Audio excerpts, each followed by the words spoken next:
mission, I'ma get it. You know I be on the way. It's Wednesday night. Time for a hump day fight. 40 of iRacing's best in a carbon fiber slugfest. Esport aces, mechanical maniacs, over-the-wall weekend warriors, hometown track heroes, and even boys from the big leagues. Oh, we've got characters, all right. Strapped in the sim rig, poised to strike. We're set to battle it out each and every lap. So grab your popcorn. This is Thunderclap. Ain't nowhere to hide. You ain't gotta see me come and keep me on your mind. 'Cause I be on the way. Yeah. You know I be on the way. Man on a mission, I'ma get it. You know I be on the way. Contact 4 wide for the lead. He blocks, checker flag, change scene right by .025 seconds. It is going to be Ryan Truex. I'm far ahead and gotta run laps. But we ain't letting up, we never done that. Ain't nowhere to hide. You ain't gotta see me come and keep me on your mind. 'Cause I be on the way. Yeah. They are wrecking just like that. Oh, a humongous impact. Man on a mission, I'ma get it. You know I be on the way. Yeah. I'm on the way. I'm on the way. On the way.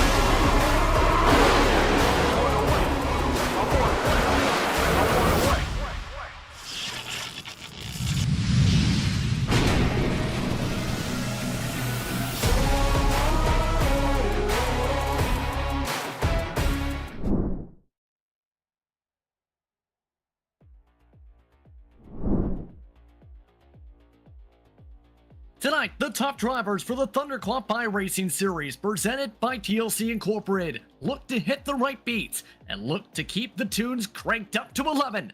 Tonight, we get ready to rock and roll with the Rock and Roll at Richmond, presented by RL Productions. Good evening, everyone, and welcome to Grid Vision's coverage. I'm Justin Prince. Alongside the booth tonight is Brian Britt, Austin Derbyshire in the production seat as we get ready to go heat racing and feature racing from the action track. So far, it's been a wild campaign for the campaign of our drivers. 9 races in, drivers get ready to see how they play themselves out with the Xfinity cars at Richmond, Brian. Yeah, definitely a very difficult track here at Richmond. You talk about hitting the beats. Well, you got to definitely hit your marks around Richmond. This is a 0.75 mile racetrack. Of course, a short track at its very definition, but it does function a lot like a speedway would, of course. So these guys are going to, definitely be able to get some high speeds, but they're also going to, like I said, have to hit their marks, going to be heavy on the brakes, and especially in these Xfinity cars. Of course, these Xfinity cars are quite hard to handle, but of course the temperatures out there are quite cool. I do believe the track temperature at the moment is about 84 degrees, so they shouldn't have too much trouble in that regard. Of course, it could be a lot hotter out there, Justin.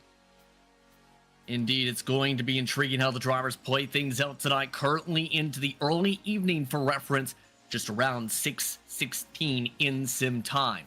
But in turn, let's talk about the championship, and things have been intriguing so far. As a matter of fact, the overall standing, Sean Boundy leading the way in those points, despite missing one race. Ryan Truex dropping back to second after his disastrous sequence out of the pit lane at Charlotte. Josh Ball, John Freeman, and then you have Sherrick in the top 5, Brian. It's been competitive for many of these drivers. Your top 2, though, 5 of the first 9 victories going their way. 100%. Of course, the Xfinity points look quite similar. Of course, Sean Boundy at the top of the board there. Not by much, though, for sure. Of course, he's gotten a win in the Xfinity car. Josh Baldo, he's up 3 spots up into second position. Of course, Ryan Truex down 2 spots, so he lost even more points, I'd say, in the Xfinity points for sure. John Freeman, up 2 spots. Of course, Greg Vielle drops 1 spot. Roger Debold, he's been one that has had really good long-run pace and, of course, has had some trials and tribulations. He's up 2 spots, up to 6th right now. But Steven Sherrick, you talked about him in the, I think, overall points. He's moved up 6 spots in this Xfinity Series points. So he's up in 7th right now, 8th. Scott Formosa up 3 spots. Mark McCrary, he's been one of the really strong drivers this season. He is actually down 6 spots from our last Xfinity race, of course, and he's in 9th. 10th place, up 4 spots. Nicholas Tomlinson, of course, he's been showing some strength as well. These drivers going to have to show strength, though, in terms of being able to run short distance, but also having the pace for a full fuel run tonight. 100 laps for the feature, but 25 laps for heat races tonight. That doesn't include the consolation, potentially a factor for setting our grid here in turn tonight. 31 entrants. The drivers in turn also have 4 tire sets available in the pits. It's important to note tonight's fuel limit is also 60%, meaning drivers can go up to 66 laps estimated on the fuel runs here tonight. So a lot of drivers going to have to think about track position. It's not an easy place to pass that with all the dirty air we've seen over the past recent years, in fact.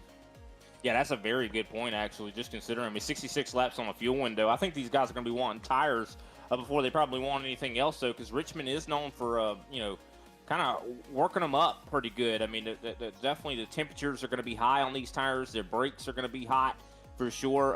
But, and pitting is not a light thing to think about or the decision to make to come down pit road. You're pretty much guaranteed to lose at least 2 laps when you come down pit road, especially because this is a short track. So they're going to probably be waiting as long as they possibly can, possibly for a caution. Some of your top times on the left side of your screen currently. Ryan Truex setting the personal best in qualifying. In fact, on just 1 lap turned, 22.243. Going to lead lane in turn 4 heat race 1. John Freeman also amongst the top 2. McCrary, Cherry, Tomlinson, the top 5 in qualifying. Some of the drivers keeping up the consistency showcased in practice, where some drivers you see up towards the front did the same. Of note, James Seawright, who led the way in final practice, 2/10 slower in qualifying. Lots to talk about, though, as we get ready for heat race 1. 11 cars set up in each heat in turn with tonight's attendance. Let's take a look at how we'll start here tonight for heat race 1. Brian Truex starts on the pole alongside Matt Cherry. James Seawright leading the way in practice in 22-1s, dropping to 3rd in qualifying. Chase Leahy in 4th, Robert Condon in 5th, Sean Bounty in 6th position. Montgomery and Sherrick amongst the charter drivers in row 4. Then you have Adam Schramm and Joshua Corner in the top 10. One thing to note, Josh Ball did not set a time in the Next Level Motorsports machine in qualifying. He was the only driver to not set a time in the session. That's definitely very interesting to consider. Of course, Ball has been one of the drivers that have been really strong this season, especially in the Xfinity car. I mean, he's 2nd in the points in this car, so I expect he's going to be a big mover. But this is a track that's very hard to pass. I mean, you try to pass on the bottom, a lot of guys are going to get probably loose down there, and of course, it's so hard to keep the momentum on the X's of these corners when you're side by side at Richmond. This is it doesn't look very flat, but there is a lot of flat parts of this racetrack. It's a lot flatter than what you see at probably Iowa and definitely Dover, which we saw here recently.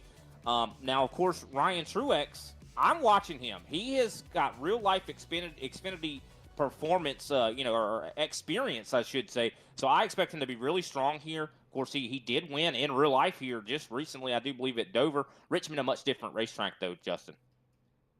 Going to be intriguing how the drivers play things out. Currently waiting on one more driver to join the starting grid. But as we get ready for tonight's action, I'd like to remind you tonight's race presented by RL Productions, a Baltimore-based national video marketing agency specializing in video marketing solutions and commercial advertising. RL Productions offers custom brand strategies tailored to your company or organization's unique goals and house level attention to detail. RL Productions also offers complete international event solutions for your conference convention needs, with both on-ground and live stream production capabilities. Visit rlproductioncrew.com to turn your expectations into real-life productions. Drivers just about all set to go, and it appears indeed the reason for the delay was that Joshua Corner did not make it to the starting grid. He will start this race from the pit lane in turn. But your keys to a clean heat, after all, just 25 laps, top 5 advance directly to the feature. The rest have the grid set up by the consi. Yeah, I think the keys to making it through this race and winning this heat is going to be track position. I think Ryan Truex is definitely going to have a huge advantage on everybody else. Now, you can make the top groove work here at Richmond, especially I think once the tires maybe start to get a little bit worn down. We'll have to wait and see kind of how that all plays out, but I think track position is going to be so important. Restarts as well, so you don't want to see anybody make any mistakes on restarts. If we have a caution, especially on older tires, could see some wheel spin, but I do believe we're going to be taking another circuit around this racetrack. I do want to call attention as well, considering this is the Rocket Roll at Richmond. a lot of these paint schemes are, I do believe, representative or to display some bands as well, Justin. I mean, I see one, I do believe the 9 of, or the 25, I do believe, of Robert Condon has a KISS race car there. Yes, indeed. In fact, about a third of your field at minimum representing respective bands throughout tonight's action. Leahy, once those representing Stan, for example, did outside of his respective row. Montgomery with Ghost in this respective heat as well. Many other different acts being represented throughout the field this evening. But in turn, it's time to go racing, heat racing at least, for the Rock and Roll in Richmond presented by RO Productions. The green flag is out. We're underway from the action track. Yeah, still side by side right here into turn 1. We'll have to wait and see how this kind of works out. Of course, Ryan Truex, I think the bottom is going to be the place you want to be, but Matt Cherry has been really good at some of these short tracks. Oh, he gets so close on the exit of 2. He's still able to stay side by side, so Matt Cherry's got a lot of speed. We'll have to see if the 18 of Seawright can possibly take advantage. Trouble. And it's Bounty, your points leader, involved in the first caution of the race. Can almost tell something was going up there. They were offset 3, in fact, nearly 3 wide on an entry to turn 3. I do believe Sherrick involved in this as well. Taking a look back, it looks like I think the Bounty kind of locked the brakes up, came down the track into, I think, someone there. Matthew Montgomery. Yeah, Montgomery in the 9 machine, in that KISS machine.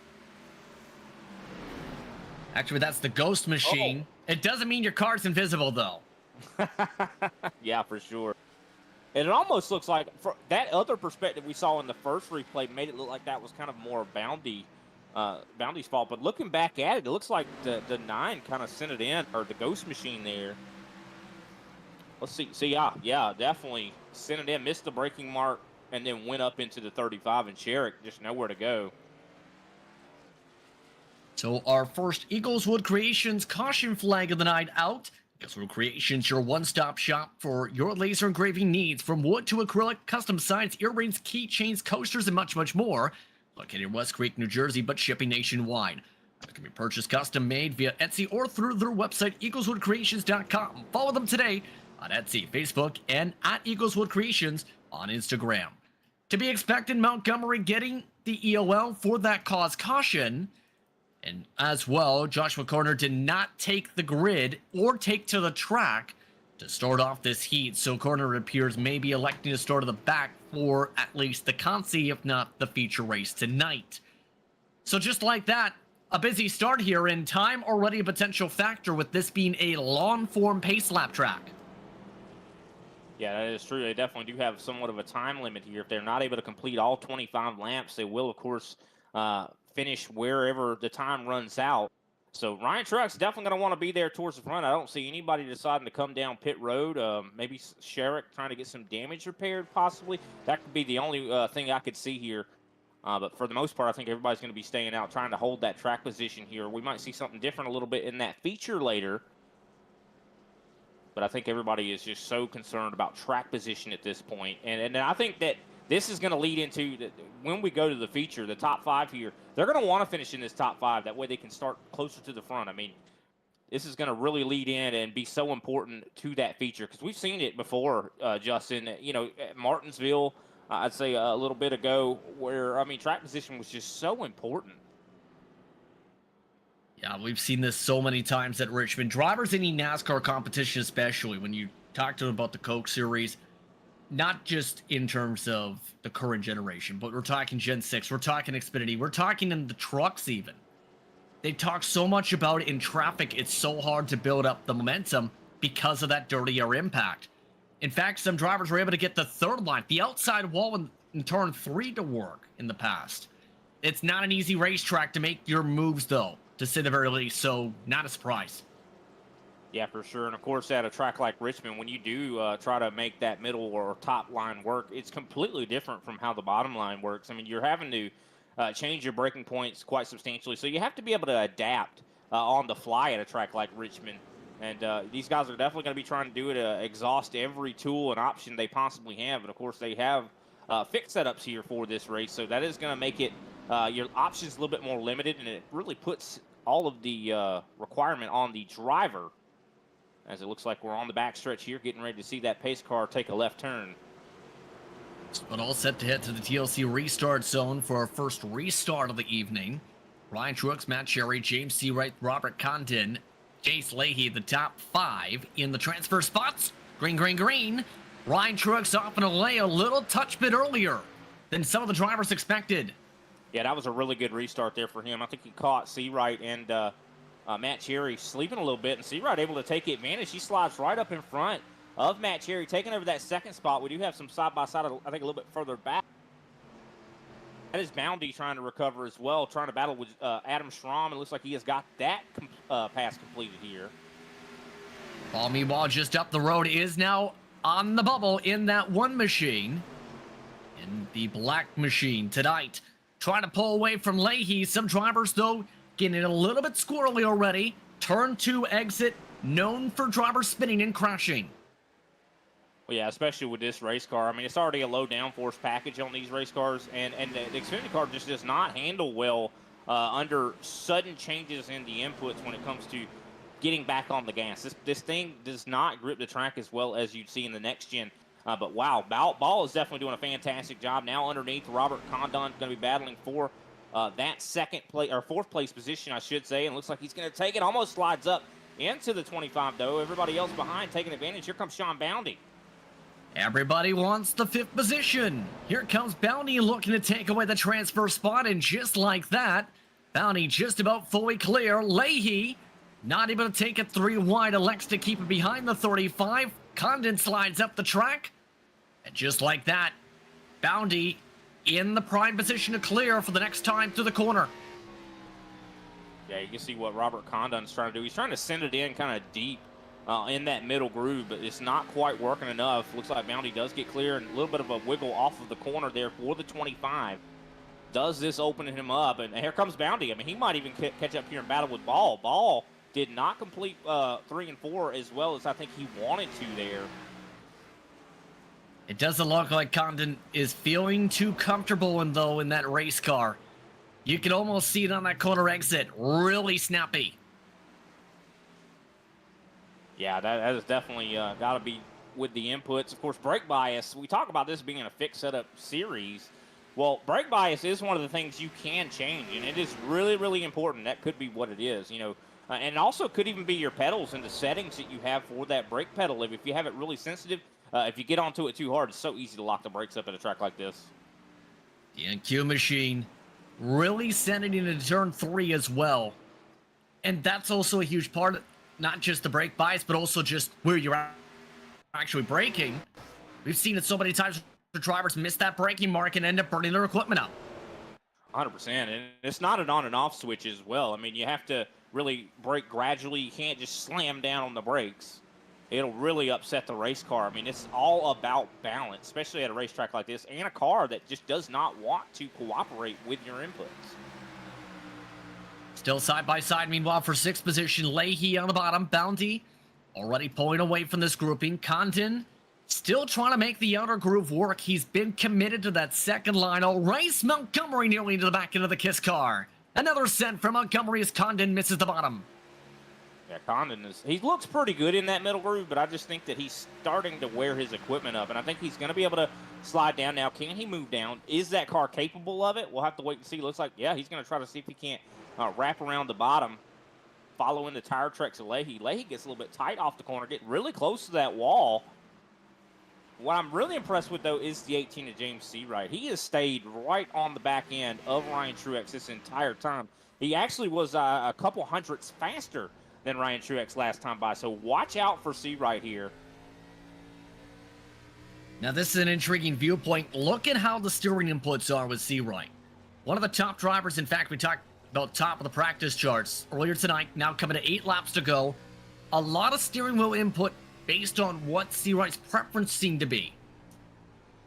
Yeah, that's another variable as well when it comes to that you do have control of is the steering ratio. And you can see, yeah, a lot of movement there. He's having to really counter steer when he gets onto the straightaways. And that is going to cause his tires to burn up a little bit more in the long run. Of course, even though this is a short track, Ryan Truex does have the advantage of clean air at the moment, which will cause that car to have a little bit better handling. Almost want to contrast this, not just that, but with the offset when it comes to Ryan Truex. Because here's a look at Ryan Truex, and you can just see a little tiny bit of that. No problems. Josh Ball around in the middle of 3 and 4. No caution. We stay green, and here comes the battle for the transfer. Leahy outside of 6 laps to go. Bounty having to brake hard to avoid Ball. Yeah, I mean, I don't know. Bounty got into the rear end of the one and sent him around into 3 and 4, but somehow Ball was able to keep that thing going. What a save. I hopefully we can take a replay and look back at that. That was amazing. Let's take a quick look. He did give the help, but he also didn't take the pass from the help he gave. Right there. Look how sideways he was. Look at that. How did he keep that thing? How did he save that? That was really spectacular car control there from the one. Take a look from Ball's viewpoint quickly. This is how he saved it.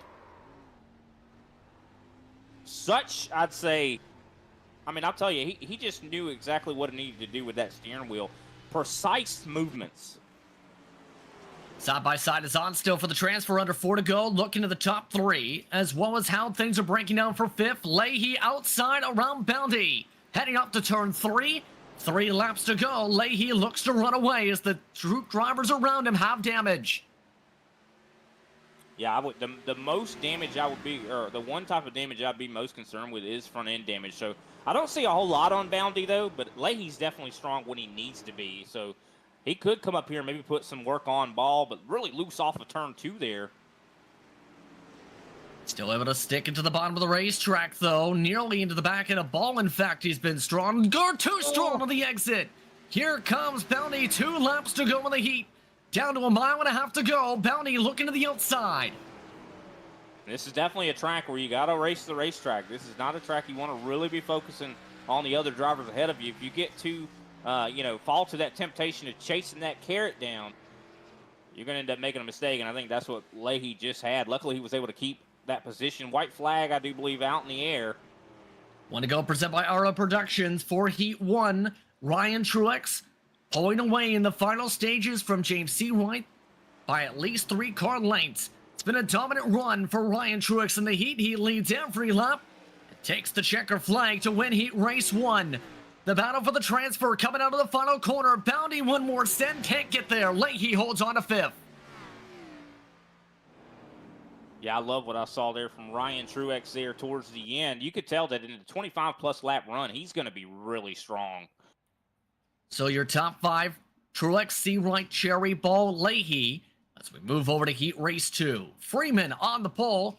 John Freeman alongside Nicholas Tomlinson, Scott Famosa, and Tomer Truex, the top 4. Then you have Jordan Jurassic with Noah Rainwater to the top 6. Justin Klopper in 7th. Then you have McConey in 8th. TJ Lee and Kyle Newkirk rounding up the top 10 rather, and the 10 total in this respective heat. So 3 total heat races tonight for respective grid members. And that means a whole new slate of musically themed paint schemes. Some have taken the throwback approach. Some have not taken the throwback approach, as you see here. Some others, such as Nicholas Tomlinson, throwing it back to Jimi Hendrix. You also have a mixture of different paint schemes, such as I Prevail, The Dead South. You have Hardy also in the midst of this field. You also have Linkin Park, because why not Linkin Park? Yeah, definitely some beautiful paint schemes out there as well. I love that. I mean, especially that white, the Dead South there. Really, really interesting paint scheme there. I really love the Jimi Hendrix scheme there from Nicholas Tomlinson. Really awesome purple. Tell you what, there's no excuse for not seeing that race car on the track. And it took me a moment to realize the very blue, the light blue, that is a different paint scheme from McConey. How about going and throwing back to the Eagles, shall we? Oh, tell you what, I could use a trip to Hotel California. These drivers looking to see if they can find their way off to victory lane for a heat race as we get ready for the TLC start zone. Keys to take from Heat 1 that you hope to see from Heat 2. I mean, it definitely seems like track position was so important. Also, being able to save your tire and be patient, I think, is going to be huge. I mean, you got to try to get underneath a driver, but you can't really do anything dangerous to get there, as we saw in that one. So wondering if we're going to have a caution like we did in that first one. We'll have to wait and see. Freeman, though, I think he's going to be really strong. Green flag is out. Green, green, green, underway for Heat 2. Tomlinson doesn't go. Everybody zips by in the bottom. And just like that, up to second is Famosa. Yeah, it looks like maybe he was in the wrong gear or just caught sleeping there. Of course, Tomlinson recovering well, sends it in on the top side. Side-by-side 4-second plays. Can he make something happen? Looks like no. I think Formosa's going to get clear, but a little bit of a wiggle off of the turn 3, or turn 4, I should say. Tomlinson amongst those working in the Greg Vile camp here tonight. That's also in partnership with Tyler Truex. Team has scraped to the wall as Jurassic to the inside. Able to make the move work. I always find that paint scheme intriguing ever since it's been switched up. A Ford manufacturer number on a Chevy. That car either way to second. It's an abomination. But yeah, look at the 6 of Caution. Yellow flag is out. It's Justin Clapper. The boss man is around in the 63 for our first Eagles Wood Creations caution flag of the heat. And isn't that interesting? It came out at almost the exact time as the first heat there. Well, when it comes to heavy damage to the rear end there. Sorry, Justin, go ahead. I was about to say Virginia's for lovers and not so much loving over the radio after that contact.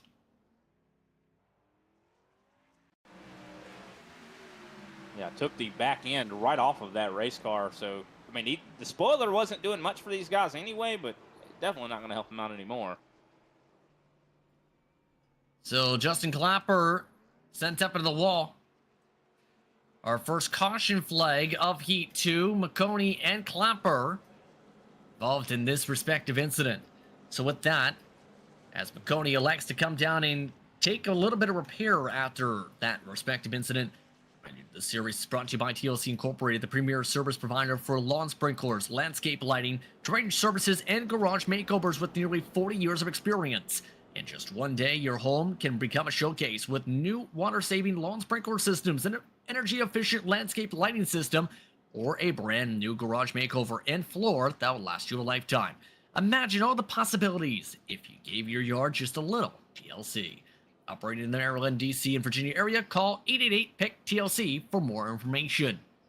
Looking at the various cars lined up here, Noah Rainwater, the first one out of the bubble, Tyler Truex on said bubble, TJ Lee and Kyle Newkirk looking to start with clean cars, though, for this restart. Similar fashion to Heat Race 1 now.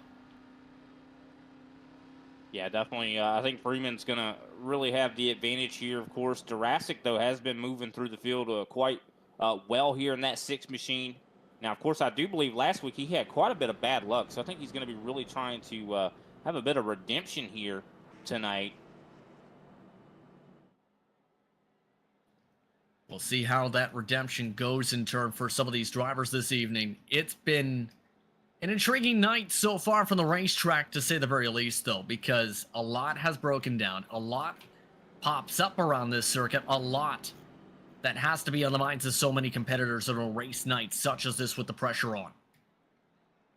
Yeah, definitely. I mean, it's very important that you're successful here in these heats to get that necessary track position in the feature. Now, we talked about some guys getting upset, coming over the radios and things like that. Well, if they hold grudges, that definitely could still transfer over into the feature. So hopefully these guys can calm down. I mean, we see the short track tempers already coming out, even though we've already been just 4 laps under green.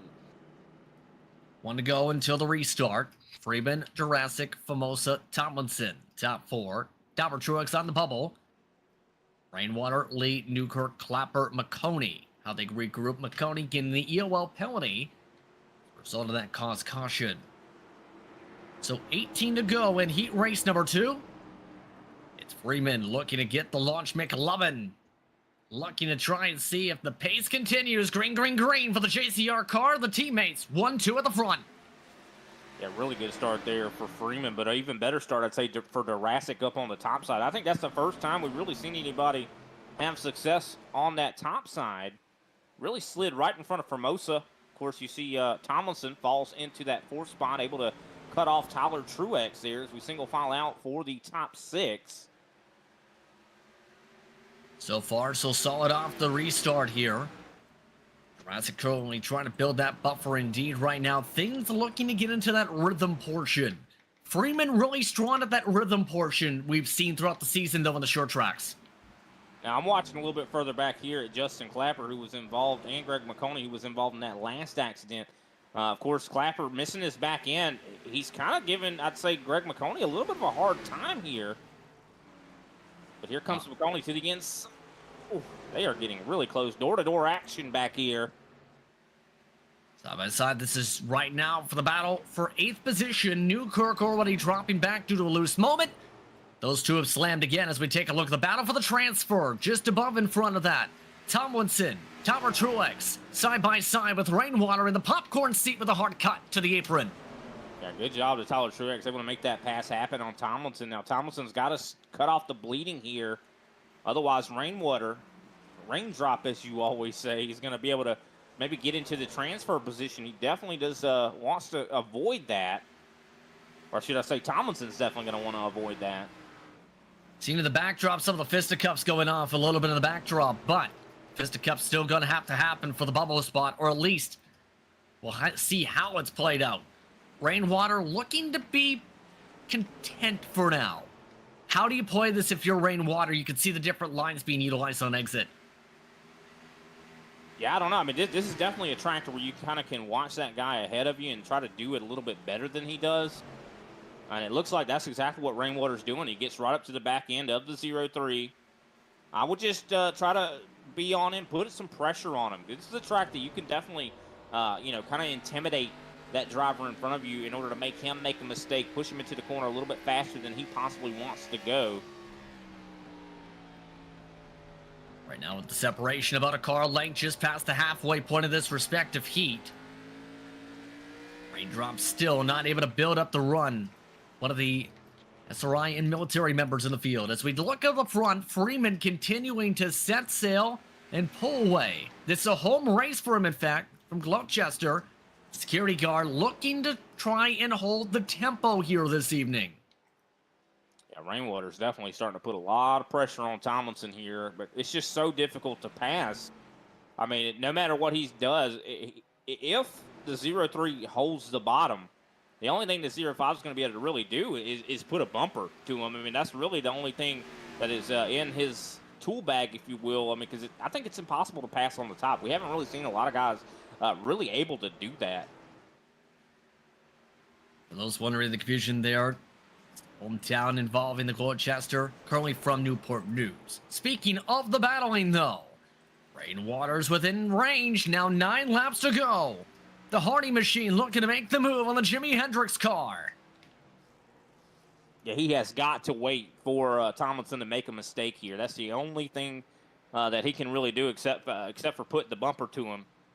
This is a lot like what you see at a road course. I mean, you just kind of have to sit behind them and wait for them to make a mistake, pick your move, and it looks like the 0-5 tries to go a little high to see if he can't build up a run, but I just don't think it's possible to really pass on that top unless you see the 0-3 make a mistake. And look at that. Mind games could work here. I think if the 0-5 kind of goes up top, makes the 0-3 of Tomlinson think he's going to try to pass him on top, and if he tries to go up into that line, then you just shoot underneath him.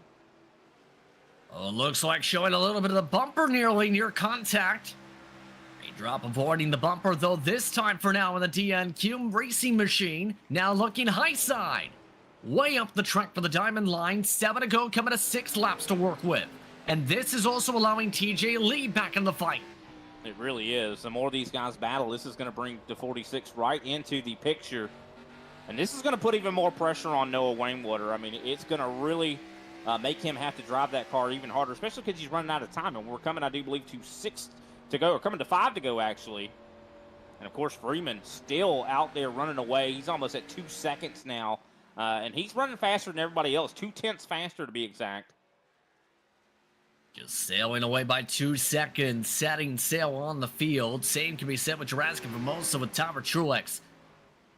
The battle for that transfer spot, though, with 5 laps to go, is separated out by a car length again. Tomlinson still taking advantage of a slight cleaner advantage, although very slight. You see Tyler Truex is all over the back of Formosa, Scott Formosa to be exact. And here comes Truex. He tries to get underneath. Can he get underneath into turn 1 and 2? And I think he does, side by side for third. This is worth a couple spots for the starting grid. Formosa lets him have it. Tyler Truex up to third, although nearly knocking the wall down for good measure.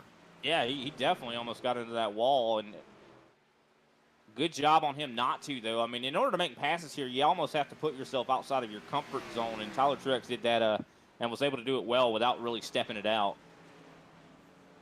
Down to the final 3 laps. Smoke kicking up rainwater, locking up the tires, trying to send it. That might just about do it for Rainwater's chances to get to the transfer.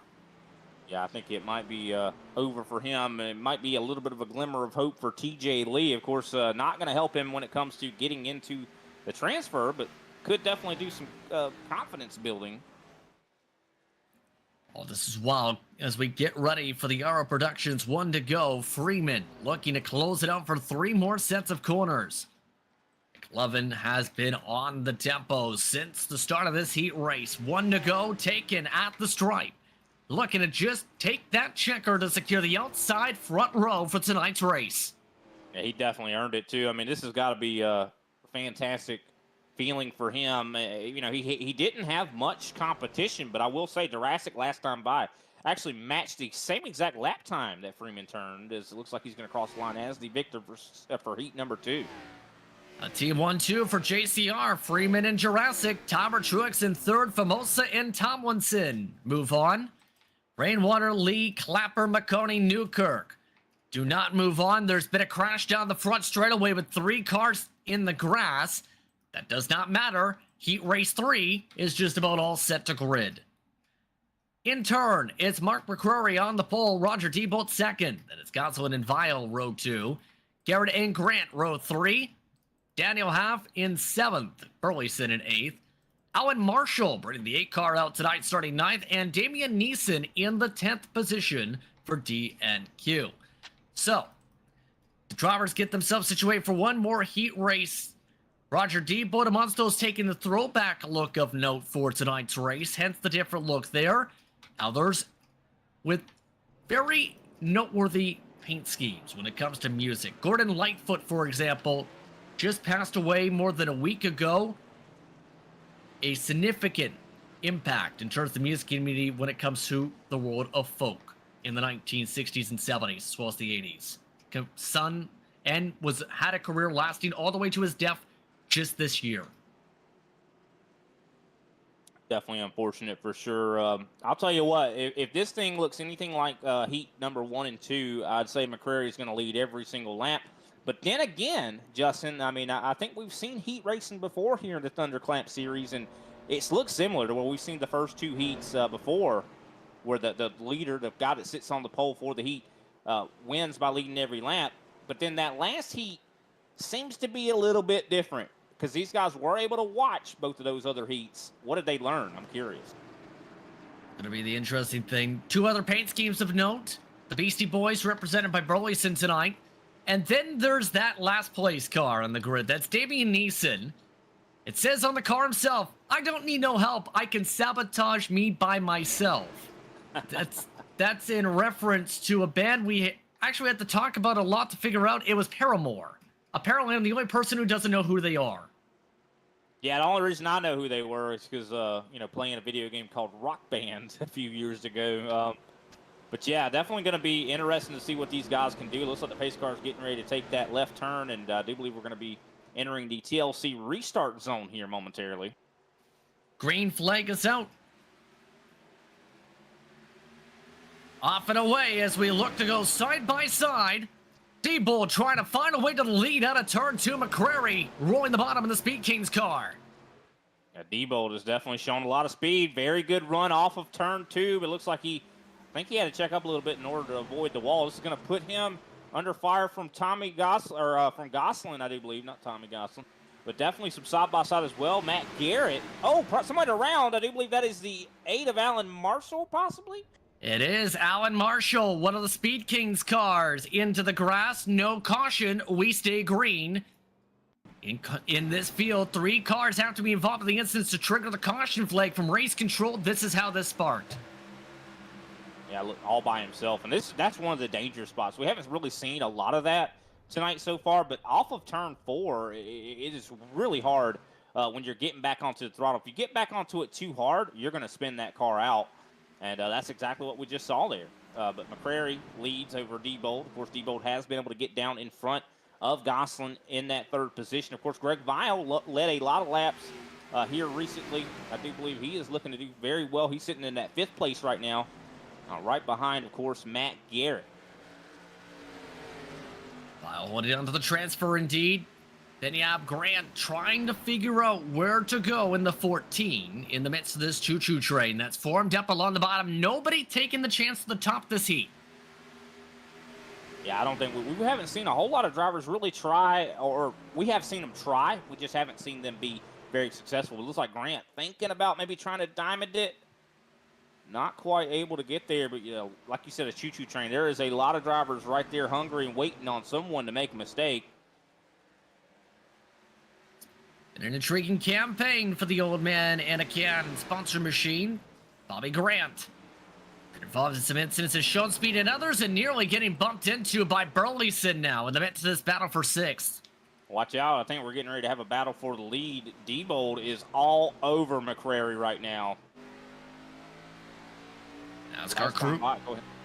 NASCAR crew member looking to pounce right now for this lead. McCrary still trying to play defense in the Speed Kings car. The SCCA autocross driver still trying to play defense, though. He's been one of your better short track racers. Just hasn't had the finishing position. Same for Diebold. Yeah, both of those drivers have been extremely strong on short tracks. And I think McCrary I don't think he's really paying much attention to Diebold. I think that what he's trying to do is just kind of not pull away. I think he's trying to save his equipment right now. He knows that he has a pretty good long run. He has the clean air advantage as well. As long as he does not let Diebold get underneath him, I think he's safe. Right now, McCrary looking for one of his better starting positions of the season. He's been starting in the top 3 for 2 consecutive weeks, mind you. It's just been the tough part of getting into the top 5. Just one top 5, that being Las Vegas. Diebold, though, the RFK Racing member, looking to bring Mustang Sally to the point. Yeah, I love that paint scheme. Definitely very interesting. Almost looks like a military fighter jet. As here comes Diebold to the inside. Challenge for the lead. This is probably the first time we might have seen a pass for the lead. McCrary, though, defending on the top. I don't think this is going to last. I think Diebold has the prime position here. Up the track, McCrary. Here comes Diebold. 38 still not able to clear on by. The next Motorsports car in the slide behind. Meanwhile, for 3rd, Gosselin side by side with Matt Garrett with contact. They continue to fight for the lead as they push and shove for 3rd on back. Yeah, Matt Garrett not cutting Gosselin any breaks there. And that caused him actually to lose spots as well. He's now in 5th. Got passed by Greg Vile because of that. Still side by side, though. Diebold getting the first lap led for him in the heat. Halfway this upcoming time by McCrary. Lots of space being given. Here comes Gosselin, though. Diebold just about clear. Is clear as McCrary tries another lunge. Yeah, it's just so hard to defend up there on that that middle top groove. So I think Diebold has got it. This is the first time we've seen all night someone able to pass the guy that started on the pole for the heat. Can Diebold keep it here? Will McCrary try to cross him back over? If he can get underneath Diebold, he can possibly get that lead back. It's going to be the tough part, as we've seen throughout the night so far. Gosselin slipping and sliding to close up to that grouping 2. Keeping an eye on the transfer, though. That's Matt Garrett now back in 5th. They've picked up nearly a full second over everybody else, Brian. Somebody just had a problem. Bobby Grant just took a run through the grass. He's got some significant front end damage on that Ford. Well, you spotted it. Let's take a look. It was clean before the corner. That's right. I think he might have hit the wall and then took a ride down through the grass. Yep. Oh, does he hit the inside? Barely misses it, but it still did quite a number on that right front. For reference, Bobby Grant now back to 8th, nearly hitting the wall again. He has severely crumpled up that right front fender. Oh, fun for McCrary. McCrary from second, yes. You see the fenders crushed in. He's hit the wall too. There goes Gosselin up to second. He hit the wall coming out of turn 4, and that has caused Gosselin to be able to take over that second spot. Out of 4 is very hard. I mean, you can get loose up through there. You can get tight. It's really anything can happen coming out of 4 if you do it wrong. As we take a replay and see exactly what happened. Just right up into the wall there and barely touched it, but it was enough to really impact that front end. And the rear end. And the door. Good example of that. Greg Vial now going for his spot. This is for third. Vial missing the banners tonight. He still tries to show he's got a little bit of speed, has a little bit of flair to that throwback style paint. Yeah, McCrary trying to hang on. He has been stuck on the top now for a couple laps. That would just be terrible. If you start from the pole in a heat and then fall outside of the top 5 and have to race in the LCQ, I'm sure that is going to be a crushing blow. Still battling really hard. I like what I see. McCrary does work that middle line, I think, better than anybody else. Matt Garrett into the wall on the front stretch. And now 2 of the 3 in this battle have damage either to the right rear or the right front. For reference, Burleson and Daniel Half are still more than a second back. 3 wide into the bottom is Matt Garrett. Vial backs up, pulls in behind. McCrary able to clear back for third. Matt Garrett definitely taking advantage right there as both of those drivers missed their braking zones. But Garrett, of course, was on it. Oh, big hit from the wall there from Vial. And a bit of a squeeze in the wall coming to 5 laps to go. Vial trying to hold on to the transfer. Burleson now within 3 car lengths of the Beastie Boys car. Yeah, he needs to fight for his right to move on to the feature. At this point, it's been a fight just to hold on to the top 3. It's not done yet up the road either. McCrary and Garrett near contact in 1 and 2. McCrary trying to hug the bottom. Garrett the quickest out of this grouping. Yeah, I think Garrett might have him here if he could just get underneath him. And I think he will here into turn number 1. Of course, Diebold and Gosselin have just pulled away. And there it is, Garrett up to third. McCrary trying to do a little bit of a crossover, not able to get there though. Meanwhile, Roger Diebold, since taking over the race lead, things have looked nice and calm. How times can change if you pick up a little damage. Gosselin able to still hold on to second, 1.4 seconds back. The fight is not over yet behind though. Lap traffic could play and is playing a factor. That's Alan Marshall holding up Matt Garrett a touch. Here comes the Speed Kings teammate to that 8, McCrary. Now he gets held up by his own teammate. 2 to go. Richmond is definitely a track where you Trouble, Vial. Problems from Vial. Oh, slow in front of some other race cars. Could be some more to this. We'll have to see how this unfolds. That's Daniel Half, who's now up to 5th with a lap and a half to go. Half slipping. Here comes Vial. White flag is out, 1 to go, presented by RO Productions. The battle for the transfer is on. Vial trying to go for a lunge. Daniel Half trying to play defense. Near contact again into 1. And there's his contact, slamming Burleson. Yeah, Vial with a huge lockup there. Oh, huge hit on the wall there from Burleson. That's the cushion he needs as Roger Diebold takes the checker, wins the heat. Gosselin, Garrett, McCrary, and Daniel Half takes away the spot with 2 to go to make the transfer. Yeah, what a great performance there from Daniel Half. Haven't talked a whole lot about him. I think he's new to this series, but great job to him. And a very eventful respective heat there for your top 5, but now it's time for the Consi. Some of the drivers going straight for the bumping and back into the cockpit. Sean Bounty, Noel Rainwater to the front row, Greg Vial, Robert Condon, row 2. Then it's TJ Lee and Bobby Grant, row 3. Then you have Matthew Montgomery and Justin Clapper, row 4. Burleson and Cherrick, your top 10. Of course, Greg McConey, Neeson, 11th and 12th. Schramm, Newkirk, 13th and 14th. Marshall and Co-Earner, if he actually starts this LCQ's 15th and 16th.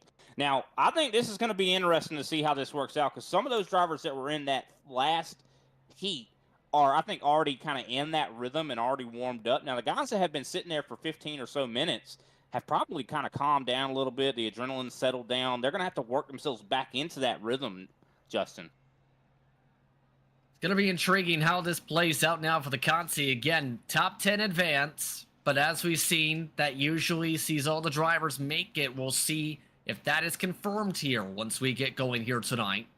We've seen this similar circumstance in the dirt race, actually, earlier on in the campaign. But this Consi is only 20 laps, 15 minutes, whatever comes first. So, point is simple. Survive, and you're good to go. Of note, the 16 car electing not to take the start here tonight. He had been involved in some of the race penalty reports from Charlotte. Apparently, the mention from him watching along tonight, he accidentally got into the wrong heat. I'm not sure how that happens. Yeah, that's interesting. But this is going to be interesting as well. I like what you said about this is going to be about survival. I mean, this is a 20-lap race. The heats were 25. That, I think, turns up the intensity and the desperation for these drivers. Of course, everybody should make it to the feature like we kind of discussed, but this is still going to result in where you start as well. So even though you might not be starting or fighting for a top 15 position, you still want to start as close to the front as you can. Of note, speaking on cue, the 16 has now left the garage area for the night, it appears, as we get ready for tonight's Consi, with 15 drivers looking to battle it out for 20 laps. All before we get set for tonight's 100-lap feature, 175-mile racing action. Or 75 miles, should say. Coming up to the TLC start zone. Bounty, Rainwater, and Vile right on the cusp of making it into the respective heats. They'll be starting 1, 2, 3 as we take the green. Really good start there from Noah Rainwater. Got onto the gas almost as soon as Bounty did. Side by side into turn one, but I think, yep, Bounty's going to get clear. Of course, he is the, I do believe, points leader in the Xfinity Series right now and have to fight in the LCQ. I'm sure this is not where he wants to be, but he's going to make the best of it as Vial slides up a little bit, almost gets into Rainwater. Clean start outside of that, though. Battle is still on for second. Battle also on for fourth. Vial still sticking to the bottom. Rainwater trying to make the second groove work. But again, it just seems like if you're, again, it's been a characteristic for years here. The bottom is the preferred line for a reason. Yeah, look at Bobby Grant. I mean, he was able to make a pass on the top side on Montgomery in the 9, and now is up to 6th place. That 14 is looking really strong right now. Let's say it's not impossible to pass the top. It's just excessively difficult. 100%, yeah. Grant last time by was faster than a lot of the guys in front of him, and he's catching up quickly to the 46 of TJ Lee. There's a look at Lee, in fact, in the dead south car, and Grant gains up all the car lengths in the braking zone. Yeah, he is looking really strong. That 14, you got to watch out for him. He has got a lot of speed. He's able to drive that car in the middle lane and on the bottom. But now I think he's starting to get a little bit of pressure back from Montgomery. Of course, Montgomery has his own pressure as well from Burleson, who's right there behind him.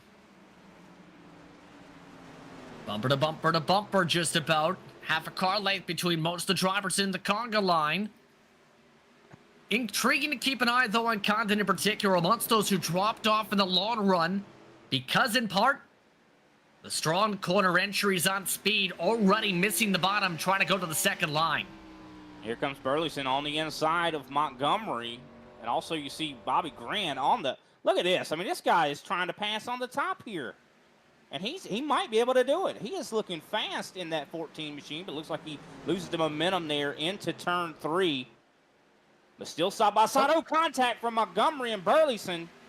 Burleson pushing up off the corner. Now there's the defense, and Clapper goes 3-1 and passes several cars.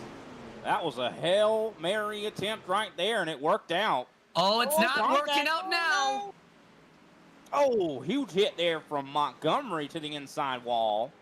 Caution is out. Eagles Creations yellow for the first time in the Consi, and... well, what was that about it working? It didn't work after a corner. It almost did. Oh. Yeah, it looked like a little bit of net code there, but I think they would have definitely either wrecked either way. There was a little bit of air, but once again, 3 wide is never great here at Richmond. And look how lucky Greg McConey got in that whole situation. He was up on the top 3 wide and could have easily got caught up in that as well, but Montgomery, I think, got the worst end of it. Here's a look on board, McConey.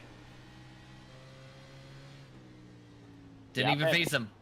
I bet his spotter was saying 3 wide, 3 wide. You're clear. Wonderful contact. Montgomery credited with the EOL, and Greg Vile has stopped on the racetrack. Oh. I am not sure. I think there's a technical issue for Vile. He sped up and then stopped. No, you see here, he actually did stop fully on the track. Yeah, could have been a technical difficulty. Maybe screen, something to do with his screen. Maybe went black, or I don't want to assume or draw conclusions, but he is rolling again. This, as you can see, he sped up though. Bathroom break? I mean, I've never heard of somebody be able to use the bathroom that fast. But he did reclaim his position. He's back up into second again on the live, stream here. So, technically the sim gave him the lead lap, by the way. Because before you ask, I learned this trick from some people, including our producer. Sometimes if you're pacing, technically, and please do not do this, you can actually get an edge in front of the race leader and take the lead lap away from them. Well, that's not something I ever thought about. I don't think that's what Greg Vile's intention was, but it happens in official races all the time. Wow. I mean, how would you feel if you technically led 100 laps, but they only counted for 94? Yeah, I kind of would probably be a little bit upset about that, but I mean... But either way, we're halfway through the Consi. And Sean Bounty's leading the Consi over Greg Vile and Old Rainwater, your top 3, all finishers in 6th position in the respective heats. Condon, Grant, Lee, Burleson, McConey, Cherrick, Schramm, your transfers. Marshall, Clapper, Neeson, Newkirk, Montgomery looking to move up to try and get the top 10. And here we go. Getting ready to get this thing back underway once again. Oh, it looks near shoving the doors as green backing away to the TLC restart zone via a slow start. Condon thinking about a move to the inside, blocks off Grant and makes contact with Vile. Vile overcorrects into the wall down the track, and a big time dodge from Neeson. Yeah, Neeson did a great job there. Really good on-track awareness. But man, Vile definitely got the bad end of the stick in that one. Yellow flag is out. Another accident here. We've had 2 crashes. This one you see on the replay. And now then continues to the 8 car. Alan Marshall and Justin Clapper for the caution to turn 3 and 4. Clapper is stuck in the barrier. Oh no. See, big hit to the inside or to the back end of Schramm. And then of course Clapper comes in and just gets into the 8, sends him around and right into the water barriers or barrels. Clapper drives through at least 3 of the barriers as we look on board. Oh. Unfortunately, getting caught in those barriers or barrels there. For the reason to the left, that is the cone you see in his lap. Oh wow! Look at that. He hit the cone. He hit the barrier so hard he smashed the cone through his car and into his lap. He has broken physics. EOL, Justin Clapper, he's taken the tow either way. 7 minutes on the time clock. Looking like we have enough time for one more restart here, Brian. The top 3 in turn shuffled a bit there with Condon now to 3rd. I'll tell you, the one to really watch has been Bobby Grant. I mean, he has moved all the way up into now 4th place. I'm watching this guy. I mean, I wouldn't be surprised if he finishes on the podium here for this LCQ here. Yeah, this should be intriguing how some of the drivers adjust in the feature tonight. Again, just a one-stopper expected tonight. But some of the drivers are already seeing themselves going through a lot of busy times here at the action track. Now it's the matter of how the drivers fare out with the whole field on the track. Yeah, that's going to be a whole different story. I mean, the most we've seen thus far has been 15 drivers. We're going to possibly see, 30 on the racetrack at one time. So, I mean, if these guys have had problems, with space here in these heats and LCQs, I think we're definitely going to have quite a dramatic race.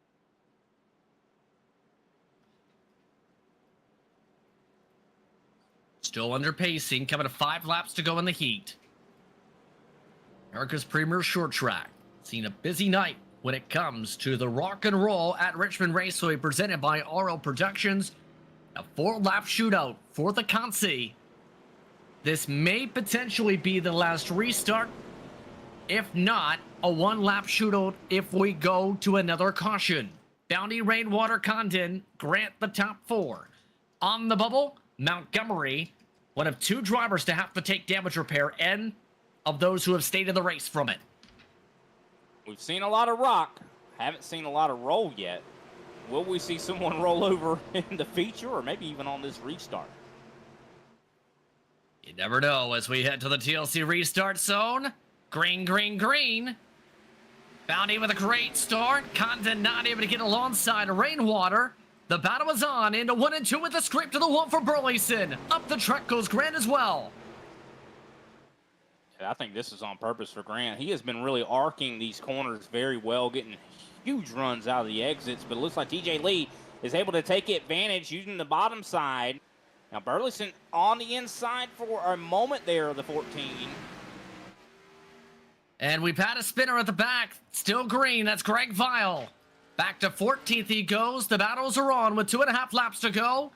Battle for the transfer currently held by Adam Schrom. How long is the major question? Outside, meanwhile, for Grant. This is for 4th. There's the transfer mark nearly. The 2 in the 83, 9th position. Yeah, Vile has just had a lot of trials and tribulations here tonight. But it looks like Burleson might be able to take advantage of Grant. Still side by side. No, Grant. Wow, look at, I am just so impressed to see him be able to make that middle groove work as well as he does. 1 to go, presented by RL Productions. Still looking to close it out. Sean Bounty leading the way in the Consi over Rainwater and Condon. Side by side on for 4th with Grant. Trying to get the squeeze. Nearly to the wall as Lee gets the run. This has been so exciting here, but it looks like Bounty is going to cross the line as the victor. Bounty wins the Consi. Rainwater, Condon, Lee, and Grant the top 5. Burleson, McConey, Montgomery, Cherrick, and Schrom in the top 10. Eason, Marshall, Newkirk, Vile, and Clapper outside the top 10 grouping. And in turn, as Clapper crosses the stripe, that should just about finish up how things get sorted for the grid. The confirmations are in. It is the confirmed 25 rather than the full grid from the last heat section at Eldora, the dirt track or Knoxville. In turn, Joshua Corner, Greg Vile, Justin Clapper, Kyle Newkirk, Damian Neeson, Alan Marshall are going home, Brian. That is just so sad and unfortunate for those drivers. I mean, you hate to see that, but you do have to, you have to make some sort of, desperation, if you will, for that LCQ. I mean, if everybody's going to make it. So, unfortunately, somebody's got to go home. I mean, you hate to see that, but I guess better luck next time. Luckily, I do believe they do still get some sort of points. Isn't that right, Justin? That is indeed correct. But on that note, we'll take a quick break, and we'll touch upon what to expect for tonight's 100-lap feature for the Rock and Roll at Richmond presented by RL Productions for the Thunderclap iRacing Series presented by TLC Incorporated. You're watching Grid Vision from iRacing's virtual Richmond Raceway. Racing isn't easy, but experiencing it is.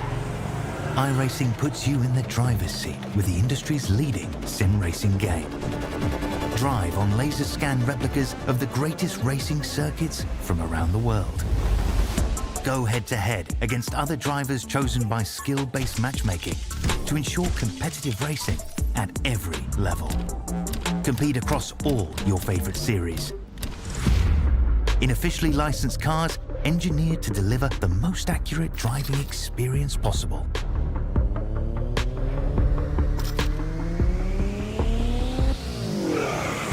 Join a race or host your own with players from across the globe. Race against the computer or in a league with friends. Feel the thrill behind the wheel. Visit iRacing.com.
We've seen the opening set, we've seen the middle Costanza, and now it's time for the main act. It's time for the Rock and Roll at Richmond presented by Aura Productions and its feature race for Thunderclap action from iRacing's virtual Richmond Raceway.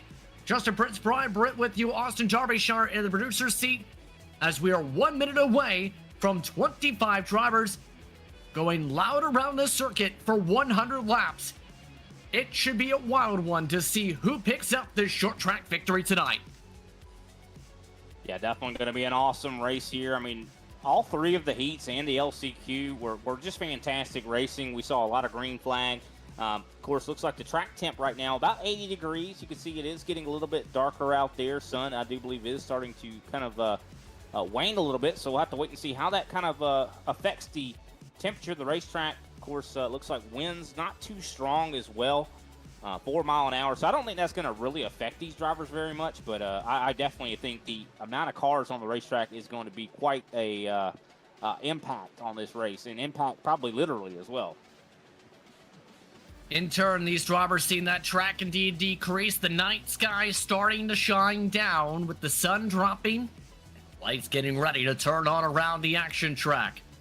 Just about all set to go for the Rock and Roll at Richmond presented by Aura Productions. See how the drivers fare out tonight after what was an eventful series of heat races and a very intriguing battle to get in the top 10 for the count seats tonight, with a grand total of 6 drivers going home. With that, the drivers getting ready to head to the front straightaway to gather things up for tonight's starting grid. Let's take a look, starting off with the feature race winners, Ryan Truex, along with John Freeman and Roger Diebold. 3 respective teams represented up at the front. James Seawright starts 4th, then you have Jordan Jurassic, then you have Gosselin in the 6th position.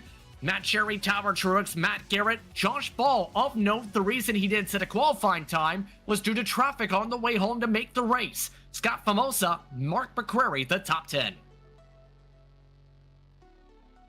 Of course, I think I have a little bit of a problem here. There, I think I see that Formosa is actually starting 11th, McCrary in 12th, Leahy 13th, Tomlinson 14th. Half, of course, a new addition to the series here. Haven't seen him before, of course, in 15th. Boundy 16th, Rainwater 17th, Condon in 18th, TJ Lee in 19th, and Grant in 20th. Of course, 21st, Burleson, 22nd, McConey, 23rd, Montgomery, 24th, Sherrick, and of course, rounding out this 25-car field is Schramm. So we've talked about tonight's running order. Yes, indeed, 12 instead of 10. Hence the differentials in map there. But either way, as the EOL is given to Daniel Haff as a result of penalties service from the race at Charlotte, your keys to win tonight's feature. After all, this is where the major points are scored. Track position. I have got to say that over and over and over again. And Ryan Truex, of course, in heat number 1, was able to really dominate. So I don't expect he's going to give up this very easily. And it's also going to be decision-making when it comes to when you decide to come down pit road. I mean, you're going to have to at some point. Now, if we do have cautions after caution after caution, it makes that decision a lot easier. But then again, at these short tracks, we've seen it from Ryan Truex himself. Been in the lead for the majority of the race, gave up that position in order to go down pit road and fuel that car up, and was in the hornet's nest. That's going to be the same here tonight, Justin. Additional EOL going to Gosselin before tonight's race gets underway. The 71 Justin Gosselin to the back. I'm also noticing Leahy, I don't believe, is out. I don't think he's actually gridded up for this race. Possibly a technical issue. Did not rejoin after leaving during the heat races after the conclusion of his run. But now, it's time to rock and roll tonight. It's the Rock and Roll in Richmond, presented by RL Productions. It's underway from the action track. Yeah, no, great launch there for Truex, but even better launch, I'd say, from John Freeman there, side by side for the lead. Also, you see James Seawright, I do believe, side by side with Diebold. Jurassic into the wall a little bit there, but still side by side. Freeman looking strong up on top, and I think the cooler temperatures is exactly what's doing this right now. He takes the lead. Freeman leads the first lap. Ryan Truex still stuck at the bottom. James Seawright keeping it alongside Chevy versus Toyota as Freeman Chevy looks to pull away in the clean air. This is very interesting. We did not see really much like this in the heats, which I think is really could be attributed to the cooler temperatures. A little bit of a crossover maneuver here from James Seawright. He's going to try to get underneath Truex. One of the GRD machines to the bottom. Seawright, some short track experience in his youth. A little bit of slippy slide for the 18. I think that's just what Ryan Truex needed, but still, the battle is not over. We also see side-by-side, I do believe, for Diebold and Jurassic. So the former #1 go-kart racer in the country, Seawright shuffle back, but look as Diebold to the outside. Jurassic looking inside. Matt Cherry checked up as Tomer Truex pokes outside as well.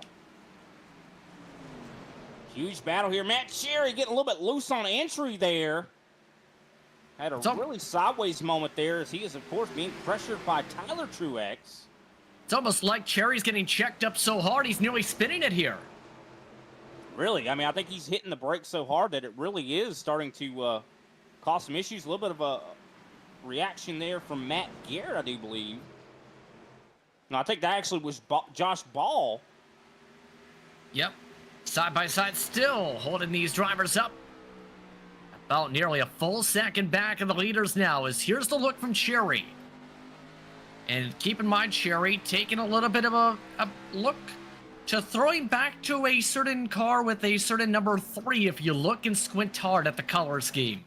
Yeah, I could see that for sure. It definitely is reminiscence of a Dale Earnhardt for sure. Diebold, though, securing that 4th place position, utilizing that middle groove. I'm loving this, as the track temperature has cooled. It has really brought this middle groove into, it really has made it an option. As we see Matt Cherry taking advantage, he's now on the bottom of the 6 of Jurassic. Side by side still. Jurassic lets Cherry go. Cherry up 2 spots already. You know who's also up a lot of spots in the race? Sean Bounty, 5 positions gained already. Your second biggest mover, he's now just on the cusp of the top 10. Well, I mean, you don't get the Xfinity points lead for no reason. I mean, it's not luck that you get something like that. So, I mean, he's bound to drive through the field here. We're just going to have to see how dramatic it's going to be. Jurassic still dropping spots. Now Tyler Truex getting around him. So once he gave that spot to Matt Cherry, he really opened the door for a lot of other drivers to take advantage. Everybody diving through the door. Jurassic stops the bleeding at 8th position. Looking up at the front, though. Freeman leading by 0.6. See Wright and Truex still dancing around, but Freeman still able to keep the tempo up to pull away from these two. Oh, I would really watch Tyler Truex right now. He is all over Matt Cherry. That is Ford versus Chevy, and it looks like the Chevy has got a lot of speed there in that 69 machine. He's getting really good exit speed. You can see he backs up his corners quite a bit, a lot more than Cherry does. And he gets a huge run on the exits and the middle of the corner. A little bit of a checkup once more. Now, this is a throwback, for those wondering, to a Martin Truex Jr. paint scheme, in fact. Remember the times when he was very dominant in what is now the Xfinity Series? This was a paint scheme he drove for, at the time, Chance 2 Motorsports. Now, I'm a huge Martin Truex Jr. fan, and I did not know that. Wow. Yeah, there was this paint scheme. You also had the KFC scheme, if you remember that, from Dale Jr., that he used as the 81 car. But you also have the next year, the Yum brands, basically, sponsoring the team. That is so crazy. I did not know that. I'll tell you what, though, the fight for the lead, I think, is starting to heat up a little bit here. Freeman is getting caught by Ryan Truex here. He caught a little bit of the apron last time through 3 and 4. Of course, Seawright's been right there as well. Top 3 are pulling away. They have over a second, 1.6 to be exact, back to Diebold in the 38. Seawright, keep in mind, you've seen it already. They're nearly picking up damage from how close he's been to the walls. All this while Diebold looks to try and catch up to them. The battle is not over yet, it seems, for 5th. Tyler Truex taking a peek. No. Cherry says no one goes. Yeah, he's definitely doing a great job of protecting that bottom, but he has to watch out because that 69, I feel like all he has to do really is put a bumper to him, and he might end up being moved up the track. He's cutting him a lot of breaks right now, but with short track racing, a lot of times, 3 bumps is all it takes. If you don't move by that 3rd bump, you're probably going to go around. Yeah, we've seen even that's an art form, though, because slammed to the wall. Ooh. McCrary hits the fence. There goes Bounty. McCrary, significant damage to the right side of the car. Yeah, definitely. Huge hit there on the wall from McCrary. Doesn't look too bad. You see, I think it's mostly cosmetic, but you can definitely see the scrapes along the side of that 88 machine. But it's been very clean. I'm surprised at how clean this has been. Let's take a look from McCrary. He was trying to the outside. There is a risk to that. And that was a solid hit, too. Surprised it doesn't look a lot worse than it does. 3 wide, as we see, I do believe the 69 in the middle here. This is a caution waiting to happen. Oh, near contact as they continue to fight it out. This is in the second group still. Around 7th on back. Garrett now up the middle. Tyler Truex another peak. Jurassic joining back to the fun on the outside. And we were looking at the right side, I do believe, of McCrary. Look at the right side now of Tyler Truex. He has got sizable damage on that right side now. Battle for the lead is on as this goes on. Ryan Truex alongside Freeman. Freeman leading the first 19 laps, taking lap 20. Ryan Truex wants that top spot back. I think he might get it on that bottom side. That has been the dominant groove thus far, but Freeman is fighting hard. Still side by side, but I think Truex has got it here. If he could just beat him to the brakes here, I think he's going to do it. Freeman beats him to the gas, though. Ryan Truex a little bit still on the low side. Still lots of space given by Freeman. Caution is out, and it's not for the grouping mentioned.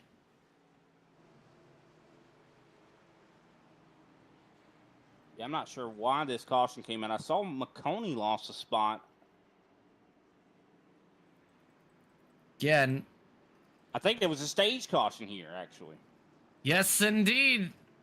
It's been so busy that I think they forgot the end of the stage was coming up. That's the end of stage 1, And Ryan Truex wins the first stage in a busy first stage. Yeah, for sure. Great job to Ryan Truex getting those stage points. Of course, Freeman comes home second. Seawright third. Diebold fourth. Cherry fifth. Ball sixth. Jurassic seventh. Garrett in eighth. Tyler Truex ninth. And Boundy rounds out the top 10. So they're going to all get some stage points here for sure. Heading down pit road. Now, this actually kind of throws the whole wrench into our fuel deal that we were talking about a little bit earlier, Justin. So pit stops underway just about the entire field except for Noah Rainwater and Robert Condon, intriguingly enough, taking the rubber here. So 2 drivers electing not to take the tires here. Everyone else off to the boxes. Keeping an eye on that race off the pit lane, expecting the 4 tires to be the case here.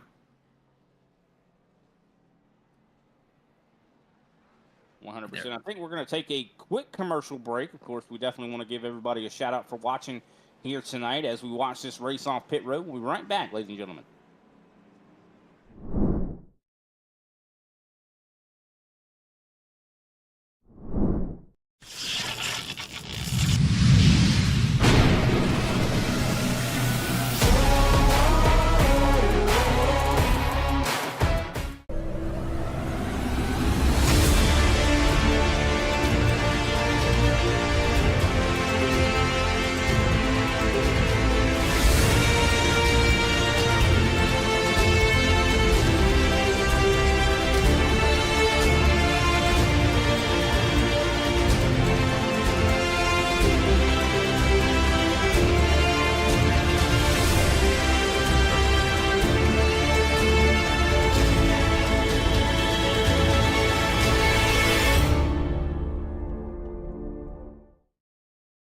SRI Performance. With over 400 product lines representing the top manufacturers in motorsports, we are your one-stop shop for everything racing. 3 of our brick-and-mortar stores are located in North Carolina, and our newest facility in Brownsburg, Indiana. And 4 trackside mobile stores. You can find us spread out throughout the nation. With industry-leading knowledge, we are only a phone call away to visit our customer service experts. And don't forget, we have the world's largest inventory of used race parts. SRI Performance, and stock car steel and aluminum for everything racing. Hey, Bob Carr here at TLC. Take a look at some of the specials we're running at TLC right now. Hey, Bob Carr here with TLC. Storms are in the forecast, so if you have a problem with water standing in your yard, in your basement, now's the time to give us a call here at the office at 410-721-2342. We'll be glad to provide you with a free, no-obligation drainage proposal for your property. Give us a call here at the office at 410-721-2342 or hit the link below. We'll respond back to your email, set you up for a free, no-obligation quote for your drainage need.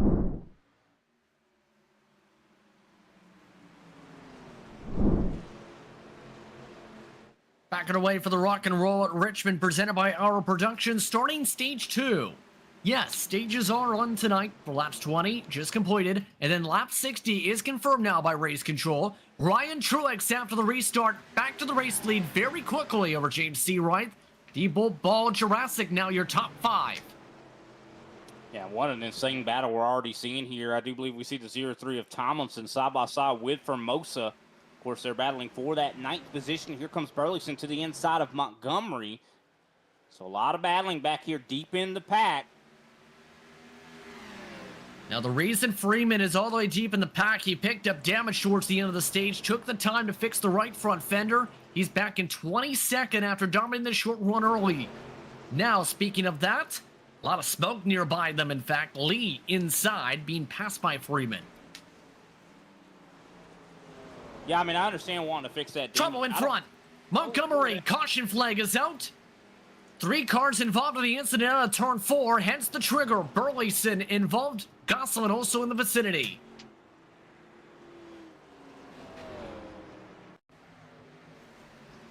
First Eagleswood Creations caution for cause right here. Burleson just misses the braking zone and goes up into Montgomery. Luckily, not a lot of damage paid in that whole deal. You can understand the reason for the caution. If there was any more slide, that would have collected 2 more drivers. 100%. I mean, I'm surprised Montgomery didn't go all the way around. I think it was the secondary contact that really straightened him out, luckily. So, caution flag back out. 70 laps to go. Eagleswood Creations caution on the racetrack. In turn, sit behind the iRacing pace car. Now, as mentioned, there's no rain in tonight's forecast of the racetrack, as iRacing does not have rain yet. Keyword yet.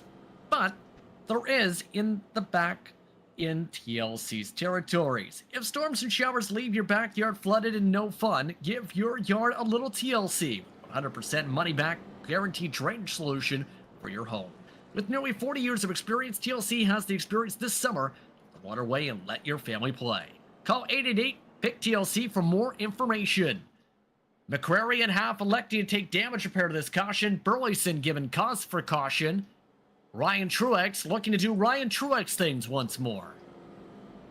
Yeah, that he is, and if he does right, if he gets a good finish here, he might retake the overall points lead and the Xfinity Series lead. So I think that's what he's probably aiming to accomplish here. You mentioned Burleson got the EOL because of that accident there, and all the way back to the rear of the field. Now that is not where I want to be.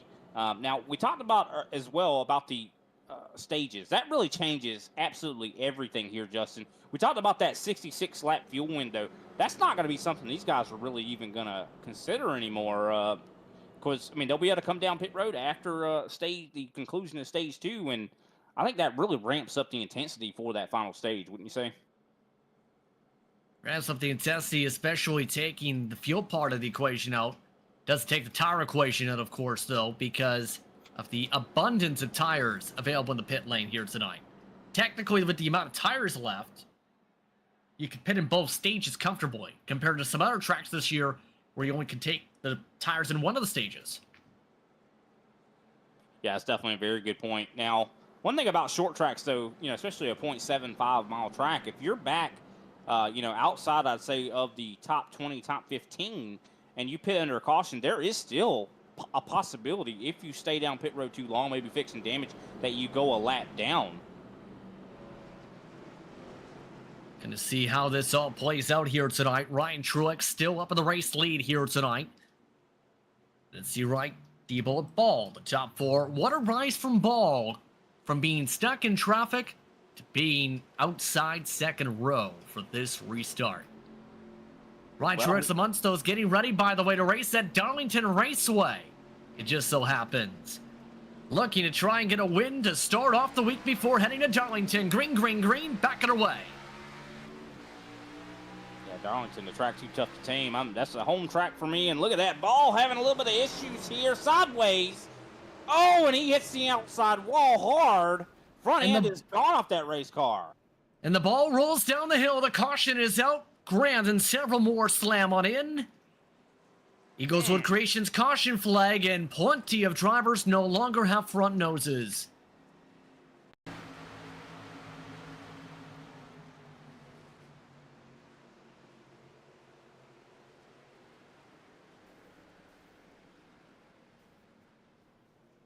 What can you say, Brian? I mean, just a terrible accident. I was kind of watching Ball because he was coming through the field quite quickly. I think he was going to come up there and maybe show his displeasure, possibly. But I think he thought better of it. But, man, what a hit to the outside wall there. A lot of other drivers caught up as collateral. Oh, secondary hit there. Freeman into, I do believe, the 14 of Bobby Grant. Wow.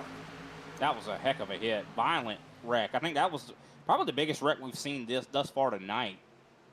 This is Freeman at the back of the incident, meanwhile. Just slamming into the side of Grant.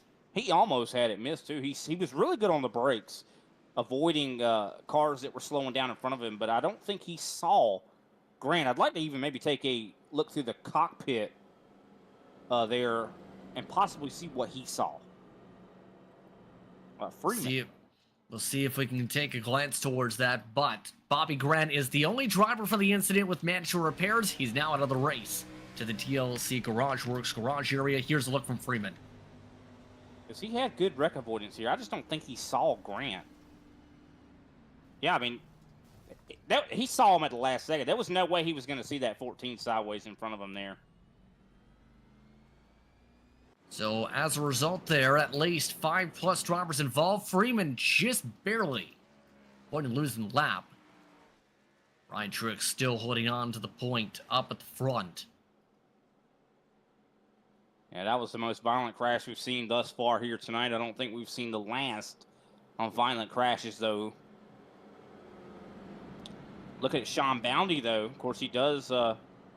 He's been up moving quickly through this field. I mean, he had to run in the LCQ. He's up to 5th right now, Justin. What a move for him tonight.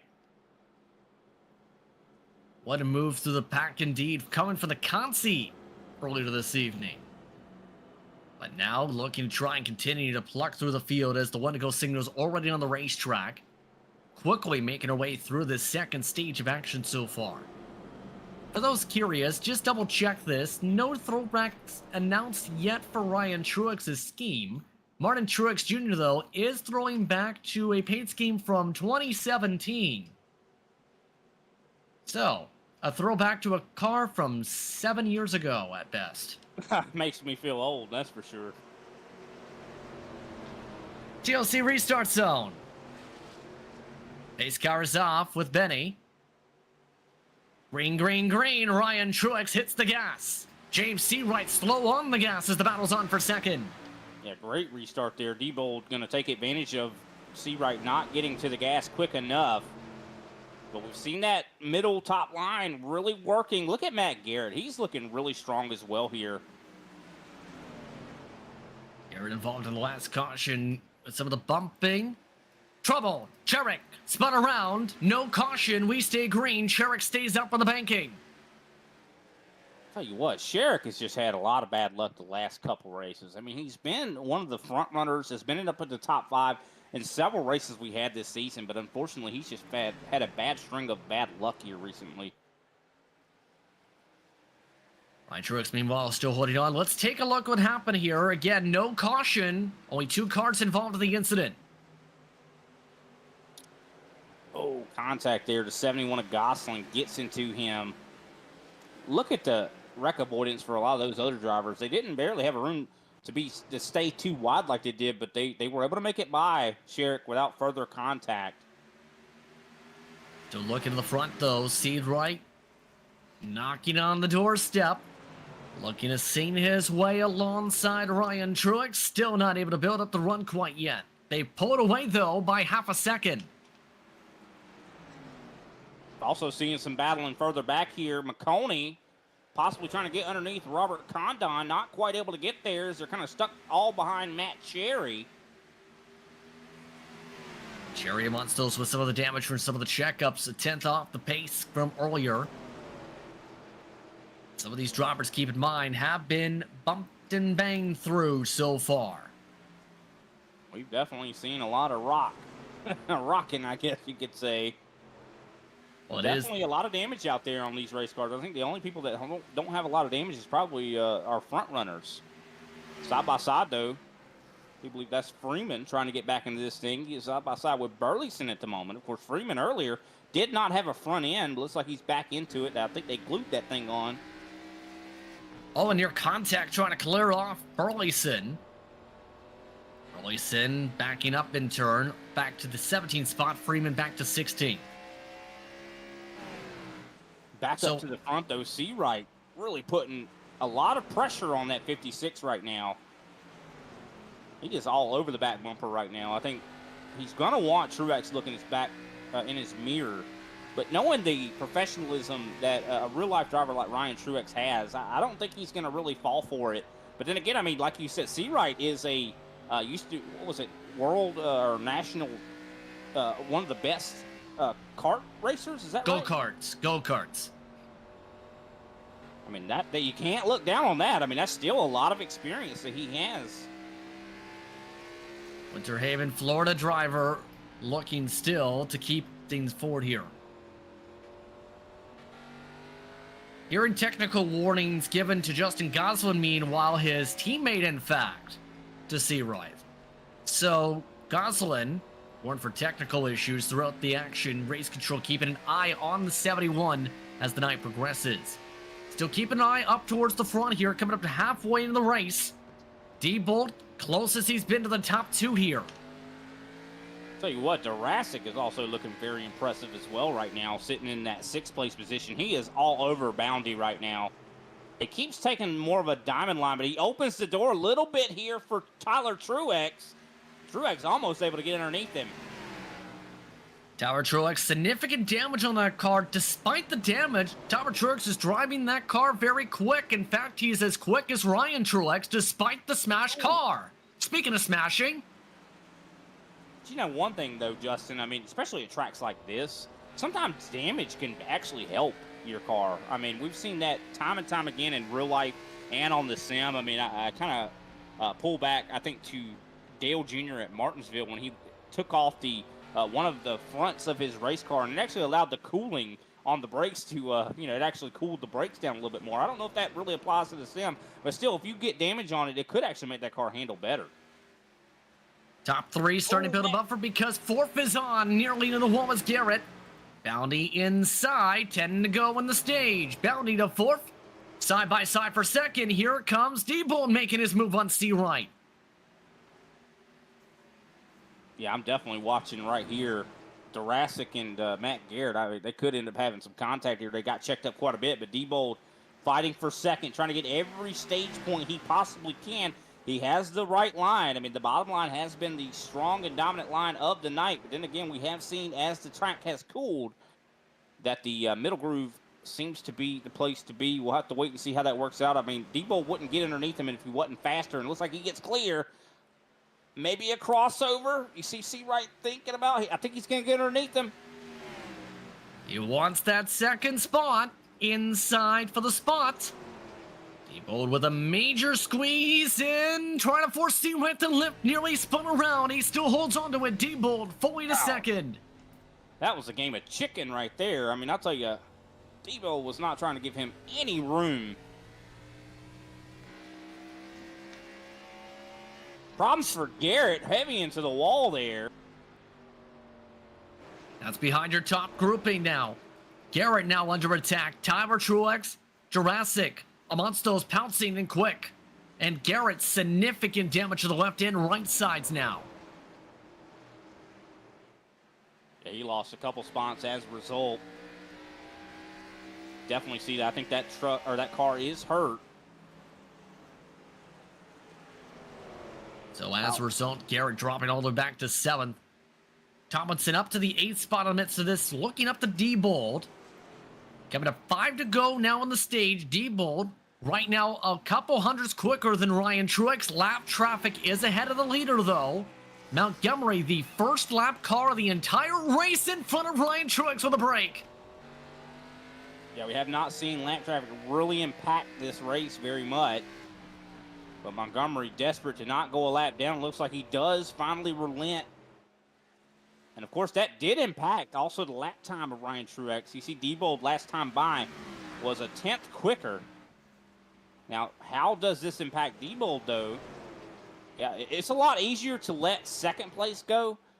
But then again, yeah, D-Bolt caught him at a little bit of the wrong time on the exit of the corner. That's never when you want to catch someone because it sacrifices that straightaway speed. Couple tenths lost as a result there. Now 3 to go in the stage. D-Bolt still has a little bit of time though, likely not to reach any more traffic in this stage. C-Right shuffling back to 3rd in the midst of all this. Bounty still up in the 4th position. Famosa, by the way, is in the last position for stage points in 10th, 5 seconds back of the leader.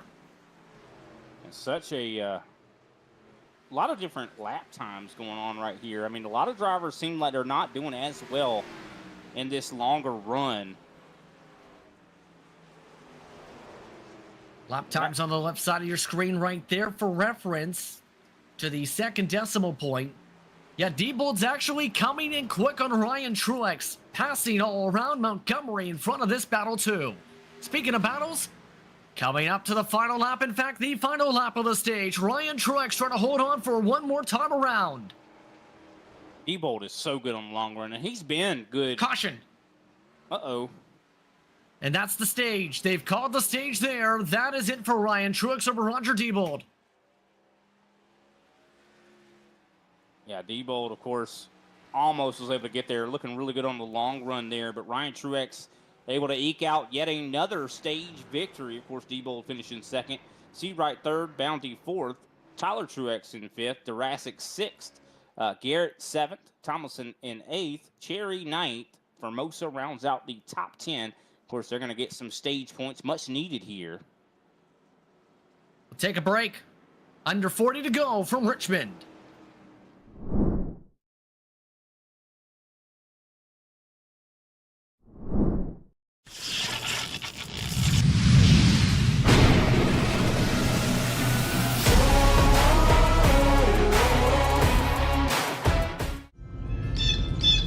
Eagleswood Creations, your one-stop shop for wood, acrylic, custom engravings such as signs, boards, earrings, and much, much more. You can follow them today on Facebook, Instagram, or you can check out their website, eagleswoodcreations.com.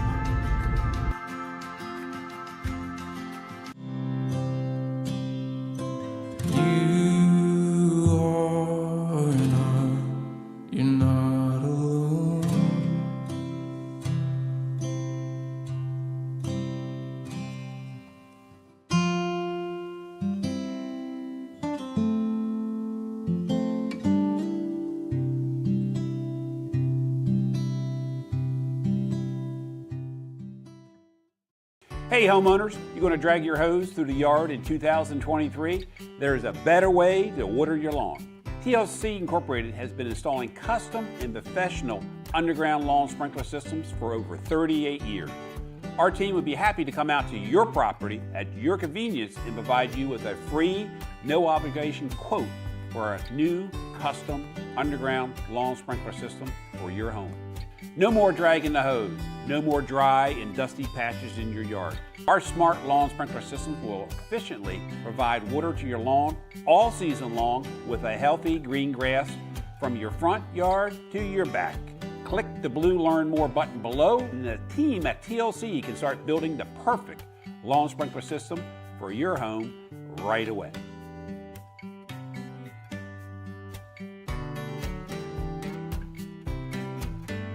Hey, Bob Carr here with TLC. Hope you guys are enjoying this race. Let's throw it back to the guys in the booth.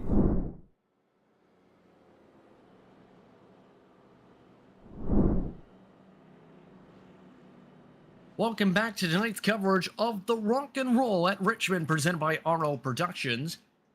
Continue on through tonight's action here on Grid Vision.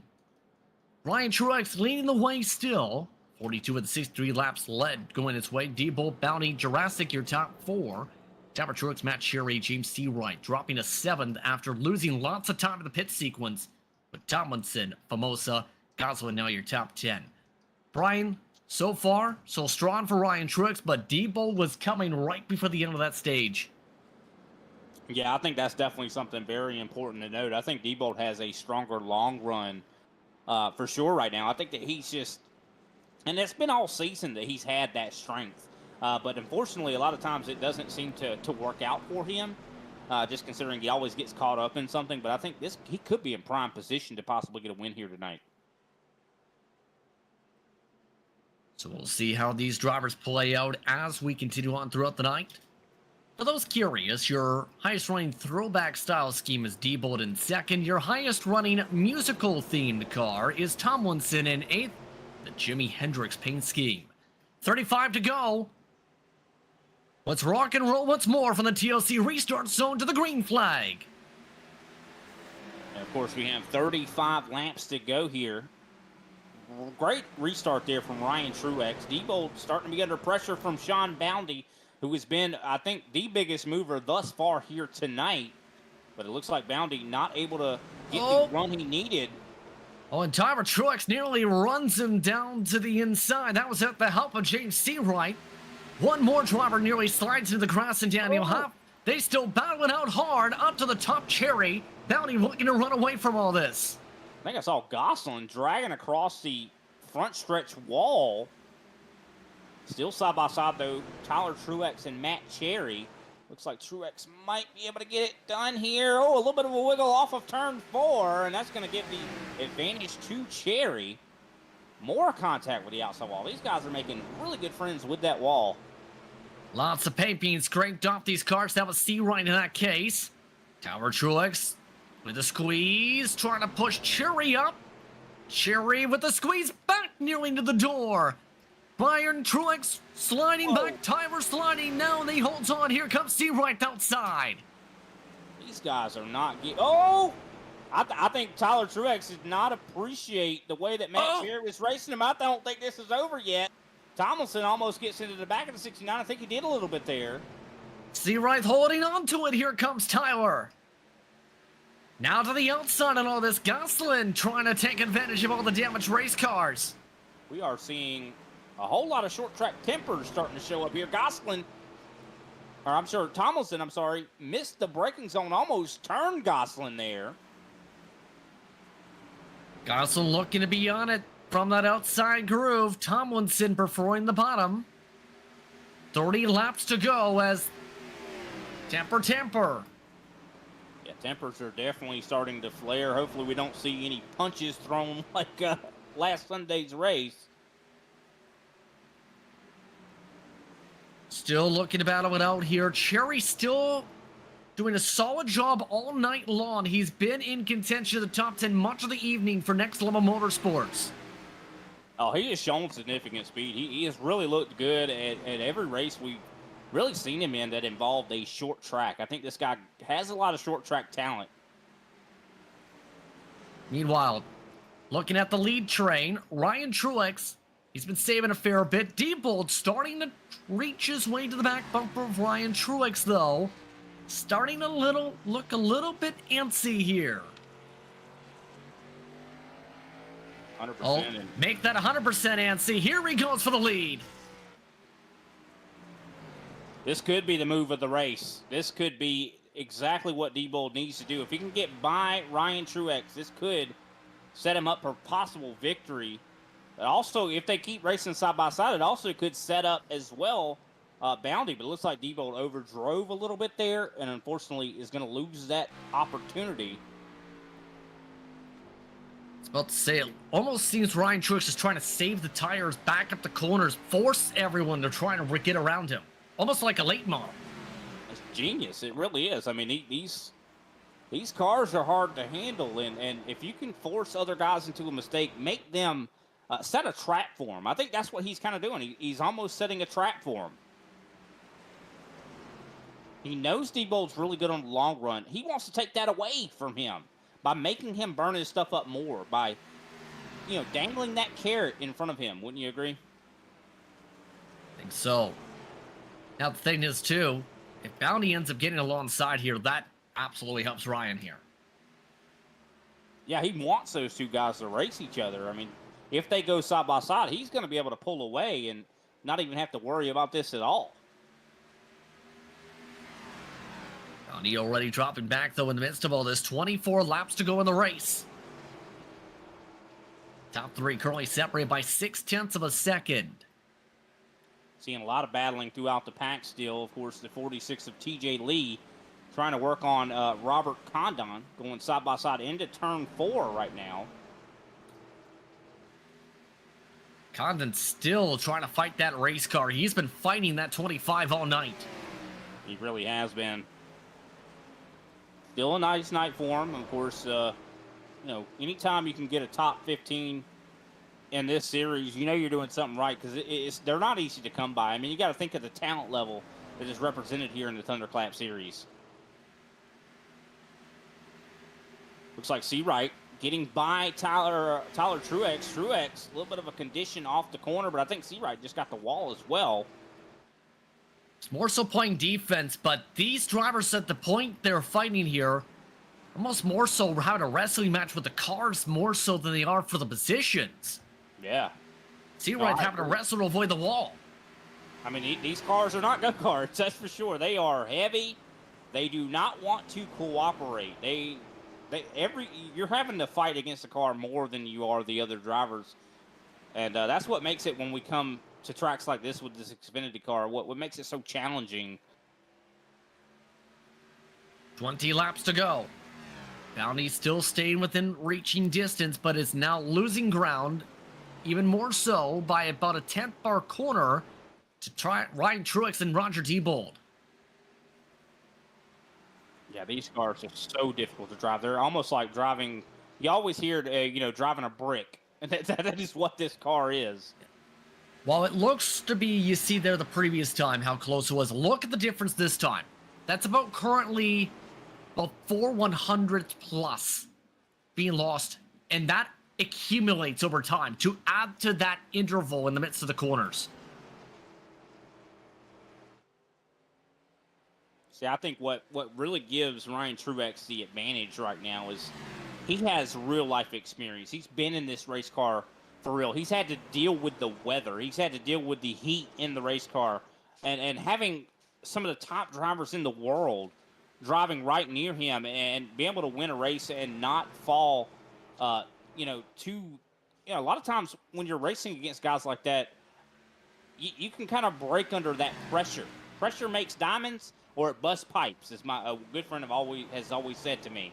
And Ryan Truex has proven that he makes diamonds. So even though Diebold's putting pressure on him, I don't think he's going to break. Diebold still keeping it going. Now 16 to go this time. Diebold now regrouping for the chance. No peak though. He has chances though if he wants to do it. The thing that seems to be though is he wants the right moment. If I was him, I would just stay on his rear end. I would not try to make a move. I would just sit there right on his rear end, make him uncomfortable. As hard as that's going to be, try to force him into a mistake. And if you can't, make your move, the last couple laps. I don't think you want to really burn your stuff up. Otherwise, you waste that chance. Still looking to regroup here. It's worth noting in the midst of all this, the possibilities of incidents starting to build up around 7th on back. A few laps ago, James Seawright and Tyler Truex, significant contact down the front straightaway, which seen Tyler Truex go 45 degrees along the outside wall. Still able to hold on to the spot, though, for 7th. Yeah, I've been seeing a hard charge as well from John Freeman. But, of course, Freeman is a lap down. But looking back at this here, of course, you see Seawright, Tyler Truex side by side, a little bit of a door bang there. And this is where tempers kick it up to 11. In the next, right there. Oh, wow. Surprised that did not lead to a caution. Tyler Truex really able to have a lot of car control to be able to keep that thing pointed in the right direction. It very easily, especially when you're emotional, angry, very easy to lose that race car. More contact there with the wall there from McCrary as he's followed behind by Gosselin. Still able to hold on to the spot, though. For reference, James Seawright from that damage already back to 14th on the racetrack. That car significantly having trouble. Speaking of the battles, though, looking back to the lead, 11 laps to go from Richmond. Lap traffic could become a factor. Ball is within range to be utilized by these leaders in the next 5 laps here. Coming to 10 to go. I mean, Diebold is definitely making his presence known right now. He is all over that 56, and I think that Bounty's probably just letting all this happen. He's not really trying to get up here in this battle. He's hoping these guys wreck each other. And Truex parks the bus. No poke forward yet from Diebold, still staying in line, coming to 9 laps to go as they run the yellow line. Bounty still 1.2 seconds back. Here comes the run from Diebold to the outside. Ryan Truex holds him off. No sends yet. We haven't talked a whole lot about this as well, the tire wear. Of course, these guys have fallen off over a second at the moment. You see lap times right now, 23.570, and fairly similar from Diebold last time by as well. Their fastest times, 22.4. So that is well over a second, but they are, as you mentioned before, coming up on lap traffic. Ball right there in front of them. 2/10 from 8 laps ago, keep in mind, in terms of the time differential in the fall-off. There's Ball, though. Ball staying to the bottom. Ryan Truex Backing it up, backs up Diebold, coming to 7 to go. Now there goes Ball to the bottom with the checkup for Ryan Truex. I don't know how much this is going to impact these drivers. It did separate Diebold and Truex a little bit, but not by much. I don't think this is really going to impact. I think Diebold is still very much in this. He's got a really good center. Really good center from Diebold. He is really able to rotate well through the center. And I'm wondering if that's possibly because he's trail braking. Looking from Diebold, coming up 5 laps to go. And watching him through the cockpit camera here, you could tell he's very intentional with every move he makes with that wheel. Not a whole lot of movement at all. Minor corrections. That's all he's doing right now. Oh, big turn right there. I don't know. I think he's getting to where he might be burning that equipment up, or he's definitely losing time. If he's going to make the move, he's got to do it now. Only 4 more laps to do it. No traffic expected to become a factor here. Oh, Ryan Truex hard to the corner. Here comes Diebold. Could he use the bumper? Morally, is that okay to do when you're coming this close to the end? Remember, these two have to see each other at Darlington in a couple days. That's right. Diebold outside, looking for the diamond line. Ryan Truex parking the apex on the exit again. 2.5 laps to go. Look at that. I mean, just all over him. Can he make something happen here? Can he lock down a victory? I don't think Diebold's been to victory lane this season. How much does this mean to him? Under 1.5 miles to go. 3 more sets of corners to do it. Ryan Truex has led 77 of the 98 completed laps. Coming to the white flag this time by 1 to go, presented by RL Productions. Will it be Ryan Truex or will it be Diebold? I don't know. This is his last shot. Last couple corners. See, he's right on his back end. A little bit of a bump. I think he means business here. Diebold looking to the bottom. Ryan Truex parks it. There's the bumper. The second bump. Diebold trying to get the run. Ryan Truex holds him off and wins it at Richmond. What a race. Diebold was trying so hard. Even kicked it sideways out of 4. Awesome race there. Wow. Most of the field coming to the conclusion of the races here, but Ryan Truex picks up a series-leading 4th victory on the campaign in 10 races. Fantastic performance from both of those drivers. I think the real question is, does Bounty retain the points lead after this race? We'll see what the difference is in the stage points as Ryan Truex heads straight off to celebrate in victory lane. That brings us to our RL Productions winning moment. RL Productions is a Baltimore-based national video marketing agency specializing in video marketing solutions and commercial advertising. RL Productions offers custom brand strategies tailored to your company or organization's unique goals with in-house level attention to detail. RL Productions also offers complete international event solutions for your conference and convention needs, with both on-ground and live-stream production capabilities. Visit rlproductioncrew.com to turn your expectations into real-life productions. Ryan Truex taking the victory tonight. Let's take a glance at the unofficial race results tonight for the feature if we can, with Ryan Truex coming away with the victory by 0.1 of a second over Roger Diebold. Sean Bounty will say this, also kept himself in the conversation for the Consi up to 3rd in the end and for the feature. Jurassic Cherry, Tomlinson, Tyler Truex, McQuarrie, Gosselin, and Famosa, your top 10 left screen. Of course, Half finishes 11th, Sherrick in 12th, Condon in 13th, TJ Lee 14th, Seabright 15th after damage, McConey 16th, Schramm 17th, Montgomery 18th, Ball 19th, and Freeman rounds out the top 20. 21st tonight going to Burleson, Noah Rainwater, Matt Garrett, Bobby Grant, and then Leahy did not start tonight's feature after qualifying from a top 5 finish in the heat. That's a look. Left side of your screen, your unofficial race results for tonight's feature action from the action track. Lots of celebrations getting ready to go here after an eventful one, to say the very least. What can you say, Brian?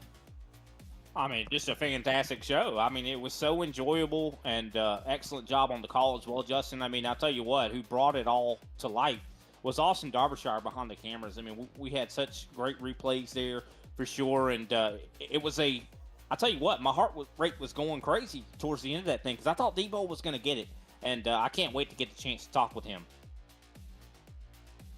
Let's start things off in inverse tonight. Starting off with Sean Bounty, 3rd place finish tonight for car 35. Sean, having to charge your way up for the Consi. How does it feel to be in the top 3 tonight? I had to run. I'm not a big fan of these heat races. I ran the Connie in Martinsville. Won that race, just got through it, but in this one, there was no real strategy we could afford here. There's no passing. Every time you made a pass on a competitive car, you just killed all your tires for the rest of the heat, just trying to pass one car that's equal to you. Yeah, we had a good run at it. We got up there and got as much points as we possibly could, and just at the end, just trying to hang in there, burned up a little bit of the tires, fell back, and then when I tried to make another run at it, those two were already gone and chest matched to hold it off. But yeah, they had trouble making passes. I know Diebold really wanted that win there, but yeah, there's just no passing here. It was tough. It was competitive. It was a fun race. So, in turn, how do you, or rather, what do you think you could have done differently to get yourself in that conversation with Ryan Truex and Roger Diebold to battle for the race when it came to bumpers and banging at the end? That entirely starts with doing a better job qualifying at some of these tracks.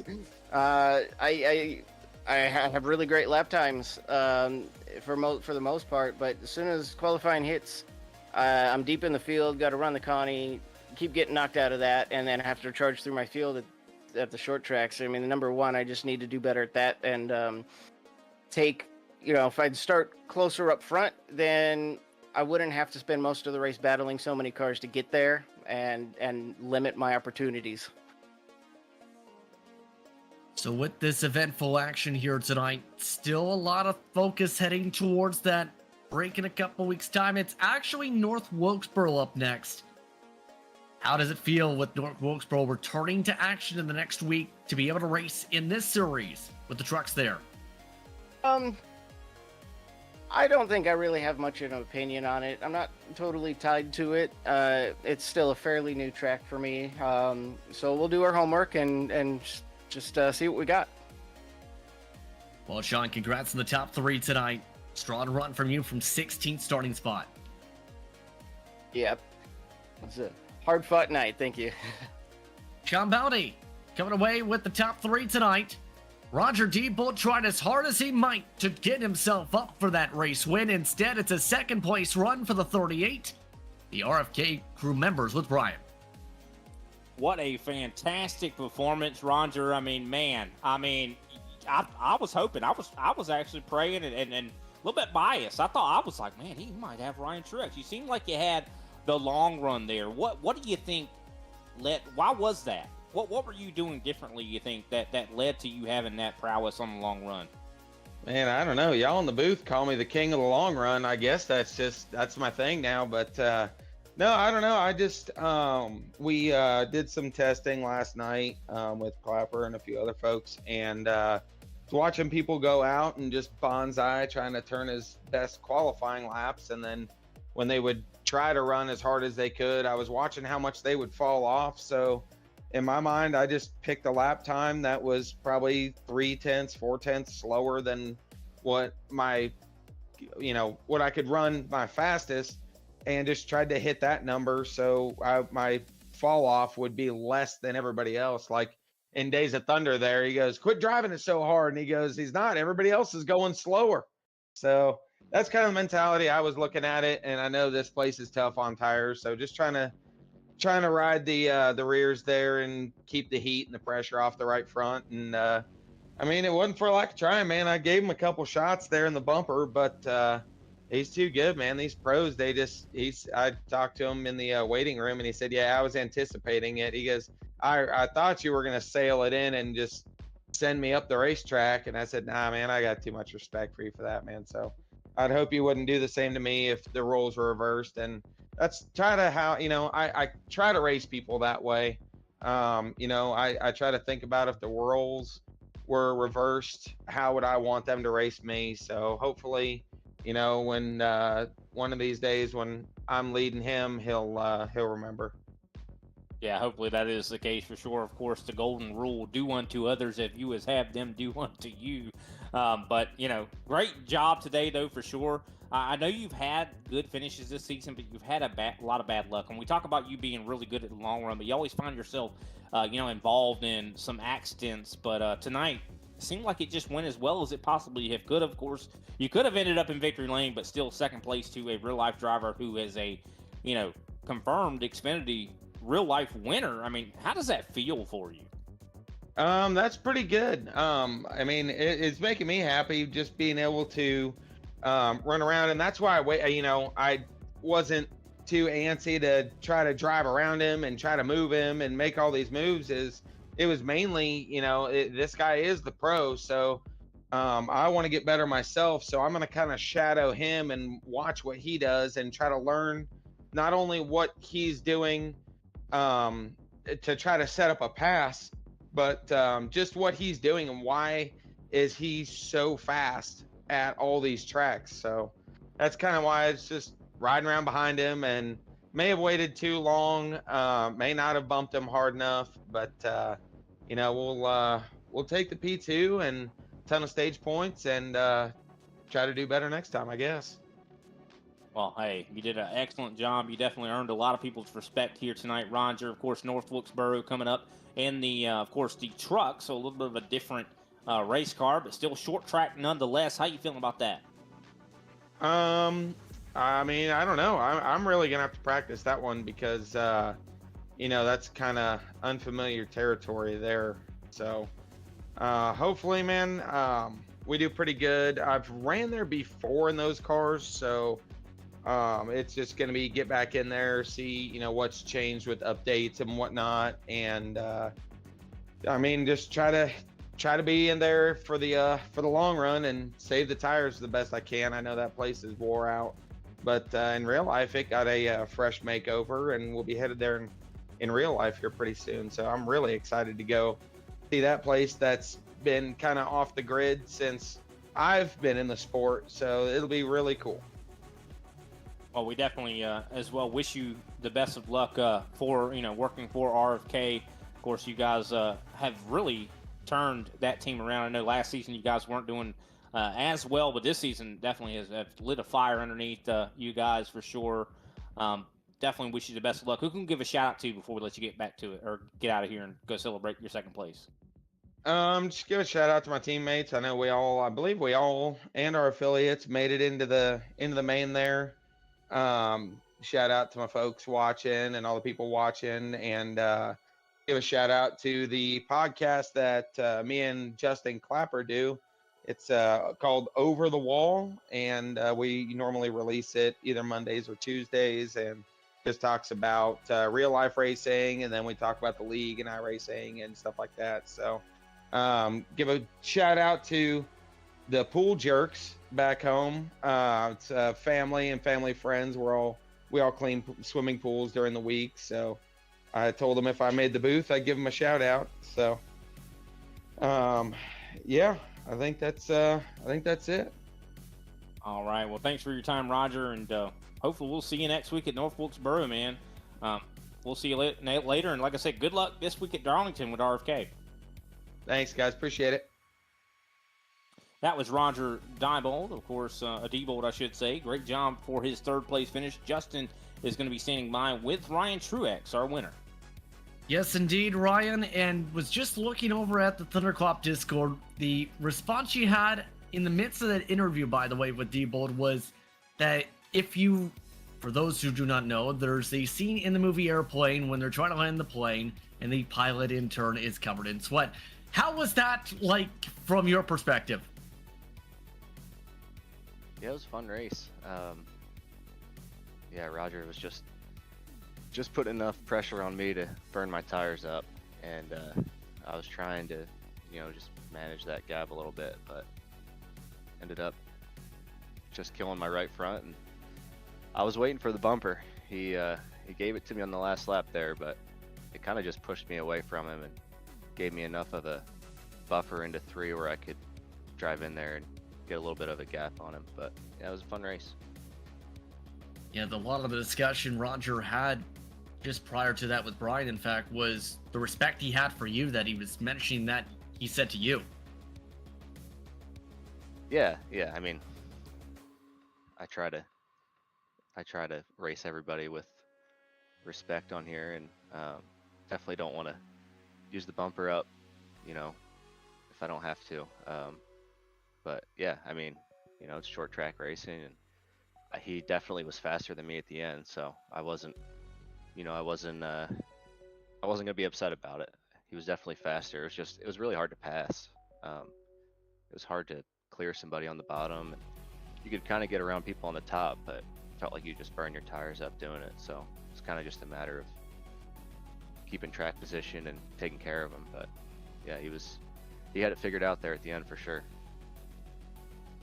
So for you in the real world, Darlington coming up, gonna have to at least see if there's an answer to this. What will your throwback be, if any, for Darlington this weekend? And can you say it and why? Yeah, we're throwing it back to my first Xfinity win at Dover. So yeah, it's gonna be a great throwback. Oh, I think Kyle Busch is kind of doing the same thing. Yep. So yeah, still a cool paint scheme. And yeah, excited to go. Hopefully get another checkered flag. Well, congratulations on the victory once again. A 4th victory in 10 races for you, Ryan. Appreciate it. That's Ryan Truex coming away with the W tonight. No throwback coming up for him at Darlington, it appears. Taking the similar approach that another team did in the Cup Series. But Brian, how did you feel about the Thunderclap Series drivers tonight? Oh, I mean, it was a fantastic show. I mean, these guys put on a show week after week, and that was actually a lot cleaner than I expected from a short track race here with Thunderclap. I mean, of course, we've seen Martinsville in the past, and that was quite a show for sure. And it saw a lot more drivers, I'd say, end up in the TLC garage area. But tonight, I mean, these guys were really, really clean. I mean, they really put on a great show, especially with this Xfinity car, how hard it is to drive. But I look forward to our return trip back here to Richmond if we ever come back here in Thunderclap for sure. And can't wait to see Ryan Truex conquer, hopefully, Darlington as well. See how it all plays out in the real world for him. We'll see how it all plays out for the drivers who compete in this series in the real world this upcoming weekend. We'll see how things play out next time by, meanwhile, for North Wilkesboro action, because the trucks go there. Expecting heats to be back on the docket, as well as stage races for stages in laps 20 and 60. Coverage again taking place next week, same time, 8:30 p.m. Eastern Time, May the 17th, here on Grid Vision. On that note, it's time to say goodbye. For broadcast partner Brian Brett, for my producer and our producer, Austin Darbyshire, I'm Justin Prince saying so long. Enjoy the rest of your evening. You've been watching the Thunderclap iRacing Series presented by TLC Incorporated and the Rock and Roll at Richmond presented by RL Productions. Congratulations to Ryan Truex, your winner under the lights in Richmond, Virginia.